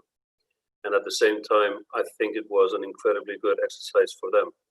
So I think broadening the scope of each and all of us by being able to communicate now virtually, hopefully at some point, we will be able to travel to each other to also learn in person. I've had the pleasure in the past to be a mentor at a summer school in Korea, where they invited young people from around the Arctic to come to Korea and work with young Korean students. Such interactions are extremely important. As Vladimir pointed out, it is one globe. I mean, it's not just the Arctic or the North. It's even difficult to define where the Arctic is. How do you define the Arctic? Is it where you are affected by climate, or is it something else that we're looking at? We look at how Russia defines the Arctic. The North is much bigger because permafrost, for example, extends all the way down into China. You know that, those of you living in Siberia. So it's a matter of definition, and sometimes it's even better not to look at the strict definitions, but more like how does it actually affect us, the people living there. So I think it's very important, as Vladimir also mentioned, to work on the marketing of the concept of the Northern Forum. I told yesterday when I spoke that I've been involved in the Northern Forum since 1994, and I had the pleasure of visiting the Secretariat when it was in Anchorage, and I took part in discussions about creating a Northern Forum Chamber of Commerce. I think some of the ideas have been taken up by the Arctic Council with the Arctic Economic Council, but there's very much the need of working at a regional level, local level, because there's nobody in, whether it's in Moscow or Washington or even Reykjavik, that can tell and know everything about the local level, and we need to have that voice strong, and we need to have a way to communicate and support, especially as also mentioned by Vladimir. How do we work with the small and medium businesses? How do we help entrepreneurs like yourselves? How do we make the most of the value living and within the communities? And that's where the Northern Forum can play a role, and that's why I strongly support the Northern Forum and have for such a long time, because I don't see anything better than the Northern Forum. I don't see a concept better than the Northern Forum. Northern Forum, of course, has some of the obstacles to deal with, of course, mostly is related to geopolitics. And even though you're young, you're not born yesterday. I mean, you know the complexity of the world and the politics between Russia and the US and China and vice versa, and sanctions, etc., as Vladimir mentioned. We have to learn to try at least to look past those And as I also mentioned yesterday, the most important thing is to get to know each other, get to trust each other, because trust is number one. Understanding is number one. We may be different, but we at the same time, we share the values of a better life and sustainability, etc. So again, I think the Northern Forum is very important. The voice of the youth and how the youth can help shape the future is also important. As I also mentioned earlier today, you are the best to shape us, the older ones, into honoring the values that you see important, whether it's related to climate change, education, the rights of individuals, etc. These are all important issues, and they have to be heard, and they have to be voiced by the young generation. So what next? I think it's very important to, as also again, what you mentioned, expand the Northern Forum. Speaking very bluntly, it's very important that it is very international. Even though Russia is about 40% of the Arctic or the North, we have to be international, and we have to work internationally. That's why we're now speaking in English, of course. I know it's not easy for all of you, but you're showing great resilience to actually do that. And I mean, my native language is Icelandic, and we are a small country, and we have to learn other languages, and that's why it gives us an opportunity to communicate. So it's very important that we adapt to that as well. And I think the Northern Forum can also help in this regard, the educational, linguistic exercises. At the same time, it's very important to preserve the culture and promote the culture of all of us. And that's, again, something that the Northern Forum can really take an active role in. And I know the Russian chairmanship of the Arctic Council is looking forward to highlighting the linguistic and cultural identity of the different groups of the Arctic region. So I look forward to the next, especially the next 2 years in this regards. And I have to second again, Vladimir, I've done that a few times now, but bringing in representatives from other regions and strengthening the platform of communication is number 1, 2, and 3 in our agenda. Business, culture, sustainable living, these are connective things.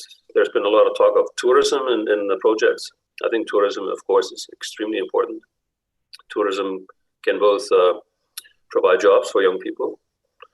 It helps you develop your skills, both in communication and it also supports entrepreneurial companies, etc. Funding is another big issue. How do we fund the activities? How can we raise money, raise awareness so that we have funding for education, for infrastructure needed? Connectivity was mentioned, also another thing, of course. We are now communicating because we have connectivity. Those who don't are suffering. I'm old enough to remember seeing a TV for the first time. It's the way that the world has changed in the past decades is incredible. So if you think forward the next 20 years, which is like what you should be thinking about, the sky is the limit. And remember, it's a privilege to live in the North. It's not a chore, it's a privilege. So I will end on that note, it's a privilege. And thank you. It's a privilege for me to also speak to you and listen to you. So thank you very much. Thank you. This was Halldor Johansson, the Executive Director of the Arctic Portal. And now we have a couple of minutes for Ekaterina and also Peter to just say a couple of words, as we don't have a lot of time left, and give their feedback on what they have just heard. Thank you. We had really fruitful 2 days, and one more day is coming with school students tomorrow. And I would like to thank to all our partners, organizers, all participants for this great opportunity actually to building a platform to interact and to connect the youth and policy. So I hope for the future cooperation with the Arctic Club of GIMO and the Arctic Youth Network, and we are planning to organize more events in the coming years, and you all are invited, welcome to join. And Really hope for the future cooperation and collaboration. Thank you. Thank you, Ekaterina. And now I would like to draw the conclusion of the working sessions of our event and give the floor to the moderators of the sessions. First of all, to the working groups moderator, Ekaterina Vinzhego, who could also draw a conclusion of both of the working groups, as we don't have Alexander present here. So Ekaterina, the floor is yours. Thank you. Dear participants of the Model Northern Forum, honorable experts and guests, these 2 days were intensive and full of exciting discussions, and I'm really impressed by the results of our intensive work. And I'm sure that some of the participants will become researchers and make a contribution to the development of northern regions. Cooperation between the representatives of youth is the way to solve common problems of the northern regions. And as a chairperson of the Regional Adaptation to Climate Change Working Group, I would like to thank all the participants for their presentations, proposals, and activity. And in my opinion, and we all decided that the best delegates were Tatiana Nikolaeva and Nikita Sokolov, the participants of my working group, and they will be awarded with special certificates. And also, I recommend all the participants not to be afraid to present their ideas, to share their opinion, and to take an active part in the discussion. Thank you for such an opportunity to take part in our event in the Model Northern Forum. Thank you very much, Ekaterina. I would like to thank Ekaterina for huge work made by organizing the whole model, as she was coordinating a lot of tasks for some organizational issues. Thank you, Ekaterina. And as for the second working group, I would like to give special thanks from Alexander to Darina Sibul for participating in the working group for business cooperation, and to Yaroslav Solovyov for his inputs in this working group. And you are marked as the best delegates in this working group, and you will be also awarded. And as for the second day, as for today, I would like just to express my appreciation and my so I was really impressed by all the governors today. Everyone was so well prepared. So I even cannot decide on who is the best. So you are all the best. And everyone will, of course, everyone has made such a great input that it will all be remembered by our leaders, by the decision makers who will receive these inputs as well. Thank you very much. And as for the Regional Coordinators Committee, it has also been a very productive meeting today. And I would like to refer to this meeting as the moderator of this session has also marked two delegates, Yuliana Kamcharova and Yelena Adasheva, as the best delegates in this group. So thank you. After all, to all the participants of this model, this could not be possible without you. You are the future and not the organizers, not us. So we hope that you will take over and you will awaken the interest among the youth to the Northern Forum, to the Northern issues, to the Arctic issues, and so on and so forth. So thank you very much. And now let's move on to the next part of our meeting today. I would like to first finalize very shortly that tomorrow we will hold a specially dedicated session for school children, also the Model Northern Forum, but a specially organized session, especially for them, for those who are interested in the Arctic but do not have as a great experience as many young scientists present here have. And if you are interested, you're also invited to be present there. And as for other things, the certificates and also the awarding ceremony, or not the ceremony, but the awarding, maybe the information publication about the essay contests will be published next week.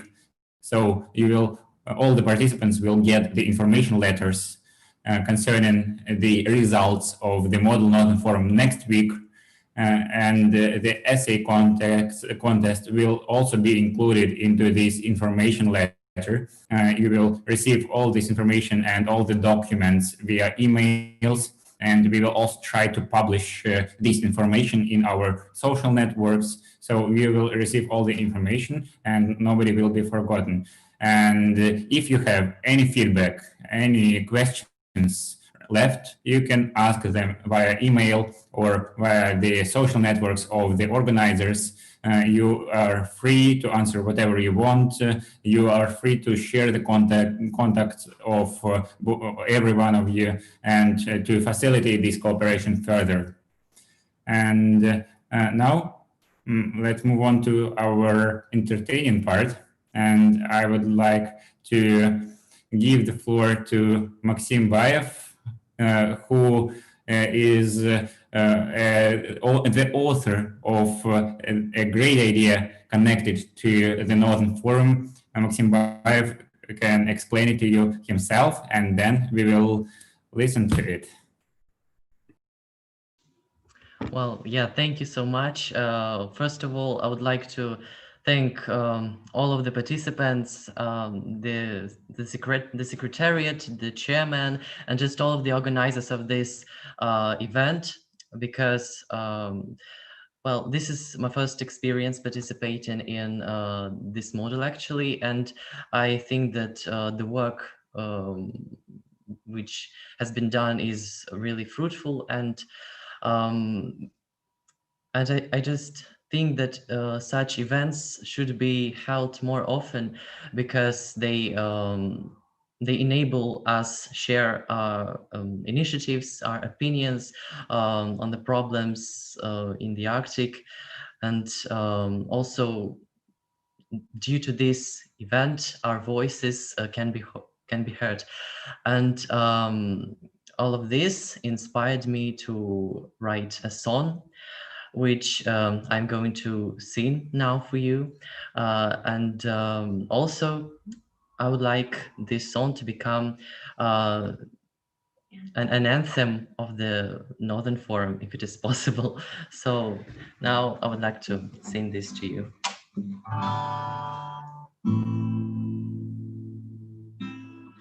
Blizzard, cold and snow, wild deserts, northern lights, polar bears, long winter nights. This is Arctic that we call home. This land we will uphold, and though here it's freezing cold, this heart's greatness has no end. This heart belongs to the people of Northland, sharing the same home, the same land. We all improve it and defend, from small peoples to authorities. Saving Arctic is our priority. Sharing the same home, the same land. We all improve it and defend, from small peoples to authorities. Saving Arctic is our priority. Windows, frost is sparkling while the wind blows outside. Shorter days in winter and dully darkening. Arctic's no less majestic at night. Shall we be active and without any fears improve this unique land with passion, as the Arctic regions with worthy ideas on the Northern Forum session, sharing the same home, the same land. We all improve it and defend, from small peoples to authorities. Saving Arctic is our priority. Sharing the same home, the same land. We all improve it and defend, from small peoples to authorities. Saving Arctic is our priority.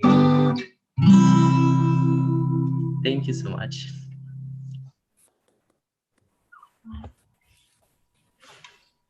Thank you for such a great performance, Maxim. And I'm certain that this will also be appreciated by the Northern Forum leadership. So after this wonderful performance, I would like to draw the final conclusion of this event. And the Model Northern Forum is officially closed. And in case any of you have something more to add, a feedback you want to share with us right now, you can make it right now, or yes, of course. I just wanted to thank you for an excellent job, and for the people that I know are around you and behind you and making this possible. And it's really well done. So I'm far away, but it worked perfectly for me. So thank you very much. Well done. Thank you very much. I see that Nikita Rodionov, the representative of the Sakha Republic in the Board of Governors, has something to say. Yes, thank you for giving me a floor. I would like to thank honorable guests for their for being here, honorable secretariat for organizing this such wonderful event. This is my first model in English, and I'm honored to be here. And thank you all guys for your awesome work. You are cool. Thank you so much. Sandy Saputra, the floor is yours. Yeah, this personal, not as the governor of the Yamada. So I really want to say thank you very much, guys. I'm very happy. I am far away from Indonesia to take part. This is my first time to take the Northern Forum. Is very wonderful to know the idea about the Northern Forum, because this is my first time. And the second time about the Arctic, the first one, it was MGMO Arctic Club, and this is the second one. And I see some people here who participated there also. And of course, the Arseni, thank you so much, Mr. Chairman, the others one. The expert, I really, I even make some notes when you were speaking, because it was very wonderful information for me. So thank you so much. I hope we can meet physically. We can cooperate in the future, not as a Zoom, because it will be very interesting, I think, to exchange the ideas. So thank you very much. Thank you very much. Thank you, Sandy. Yes, from on my behalf, I would like to thank our partners from the Yamal-Nenets Autonomous Okrug, from the Northern Forum, from the Vasa University, from all the networks who share the information about the Model Northern Forum, including the U-Arctic, including the Arctic Youth Network, and including all the other our international partners. Thank you very much for this. And I see also the hand of Yaroslav.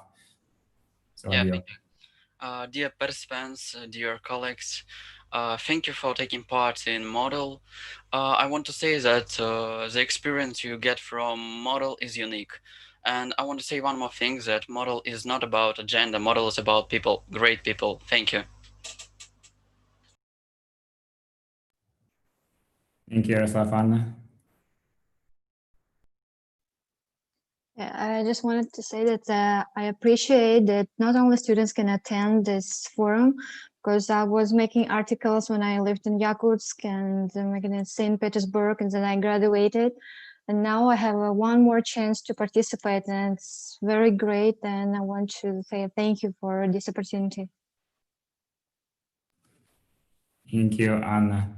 Thank you for your participation and your inputs. Jonathan.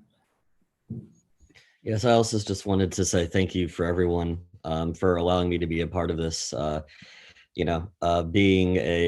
Being born in the southern United States and not seeing snow until the age of 13, and now being able to participate in a northern dialogue like this, I just think shows the attractiveness of this region and the ability for all of us to come together. And I really appreciate the work that everyone did in organizing this. I think this was a wonderful event, and it was an honor to take part of it. And I hope that we all do stay in touch, either through either through this Model Northern Forum or through other avenues, because I hope that this dialogue doesn't end here. And I really would like to stay in touch with each and every one of you. So thank you. Thank you, Jonathan. Thank you so much for participating and for your inputs. It was a great pleasure for me personally to have you all here. Yeah, I believe Vladimir Nikolaevich Vasiliev himself wanted to make his. Yes, thank you, Arseny. Thank you all. It was wonderful, wonderful event, and a lot of useful information we get from you, and hope that everybody will join the Northern Forum and the Arctic Council in coming months and years, and we will work together for many, many years, fruitful cooperations, because we need you use in our daily activities, to strengthen cooperations. And it's great to hear Sandy from Indonesia even, and it's very important to construct some bridge from the Arctic to the south and bring more knowledge to each other. So share ideas. And Maxim, bravo! It's very, very, very nice song, and I need text of this song and chords and just melody. I have just made video, but we have to learn these words and sing all together in next our event, just as some kind of Northern Forum hymn. It's very nice. It's a very, very, very good song. And I would like to sing it in December for the regional coordinators of the Northern Forum. So just again, thank you a lot for all your hard work, and especially to coordinators and organizers of this event, Savina, Katya, Evgenia from Yamal. Yamal is amazing, just an excellent job. So just congratulate. I would like to congratulate all, and our moderator, the chair, Mr. Chair Arseny. In GIMO, it's a very, very nice network. It's now just appearing in international network. So just I am sure, I believe that under the Russian chairmanship in the Arctic Council, we will do a lot of interesting things, a lot of interesting projects and events. And just we have just also international platform here in Yakutsk, Northern Sustainable Development Forum, where this Northern Youth Forum started this year. So just we would like to invite to annually to come to Yakutsk to face just some kind of winter. We now just have winter. Just a winter festival will start in the next in a few days. Winter starts from Yakutia. So just why just you can see this picture behind me. It's a bull of winter of in our symbol of winter in our region. So just climate change is coming, and we have a very warm winter now. It's only minus 15, 17 in Yakutsk. It's too warm, just like in Africa. We just so we are very different, and we are very common. We live in one planet, and so just we should do everything to save our planet, to save young generations, and work together to making peace and very, very friendly atmosphere in the whole planet, not only in the Arctic. And no sanctions, it's create a lot of obstacles for our cooperations. Anyway, just thank you very much to all of you, and I would like to wish a lot of success to each of you in your life. Be happy, and thank you again. Thank you, Vladimir Nikolaevich. I was very happy to be the moderator during the final session, during the opening session of the Model Northern Forum. It was my honor, and I will be happy to meet the Northern Forum leaders, the participants from the Model Northern Forum in person, offline, it will be maybe a great event if we meet offline, and if we perform the same way offline, it will be much more effective. I am certain in it. So I hope that this happens very soon. Okay, now we can draw the conclusion. Thank you once again for being here, for being online, for dedicating your time, your skills to it. And I wish you good luck. In case you want to share more feedback, you are free to do this later via email and so on and so forth. Thank you and goodbye. Sorry, can I provide also my words? My last words. It's Arina, and sorry for not making it FaceTime. I don't have the opportunity because I have problems with internet. But I would like to say that I'm really thankful that we just spent this day, because now I'm in Germany studying for climate system projects, or climate systems, and I'm very happy because my previous degree was connected with international relations, and I'm very curious about Arctic international relations, and more specifically about indigenous communities. And I would like to say thank you for the opportunity to just say out loud what I am thinking and what my ideas is about. Yeah. So thank you, and have a nice day or night. Yeah. Goodbye. Thank you, Arina. Goodbye to everyone.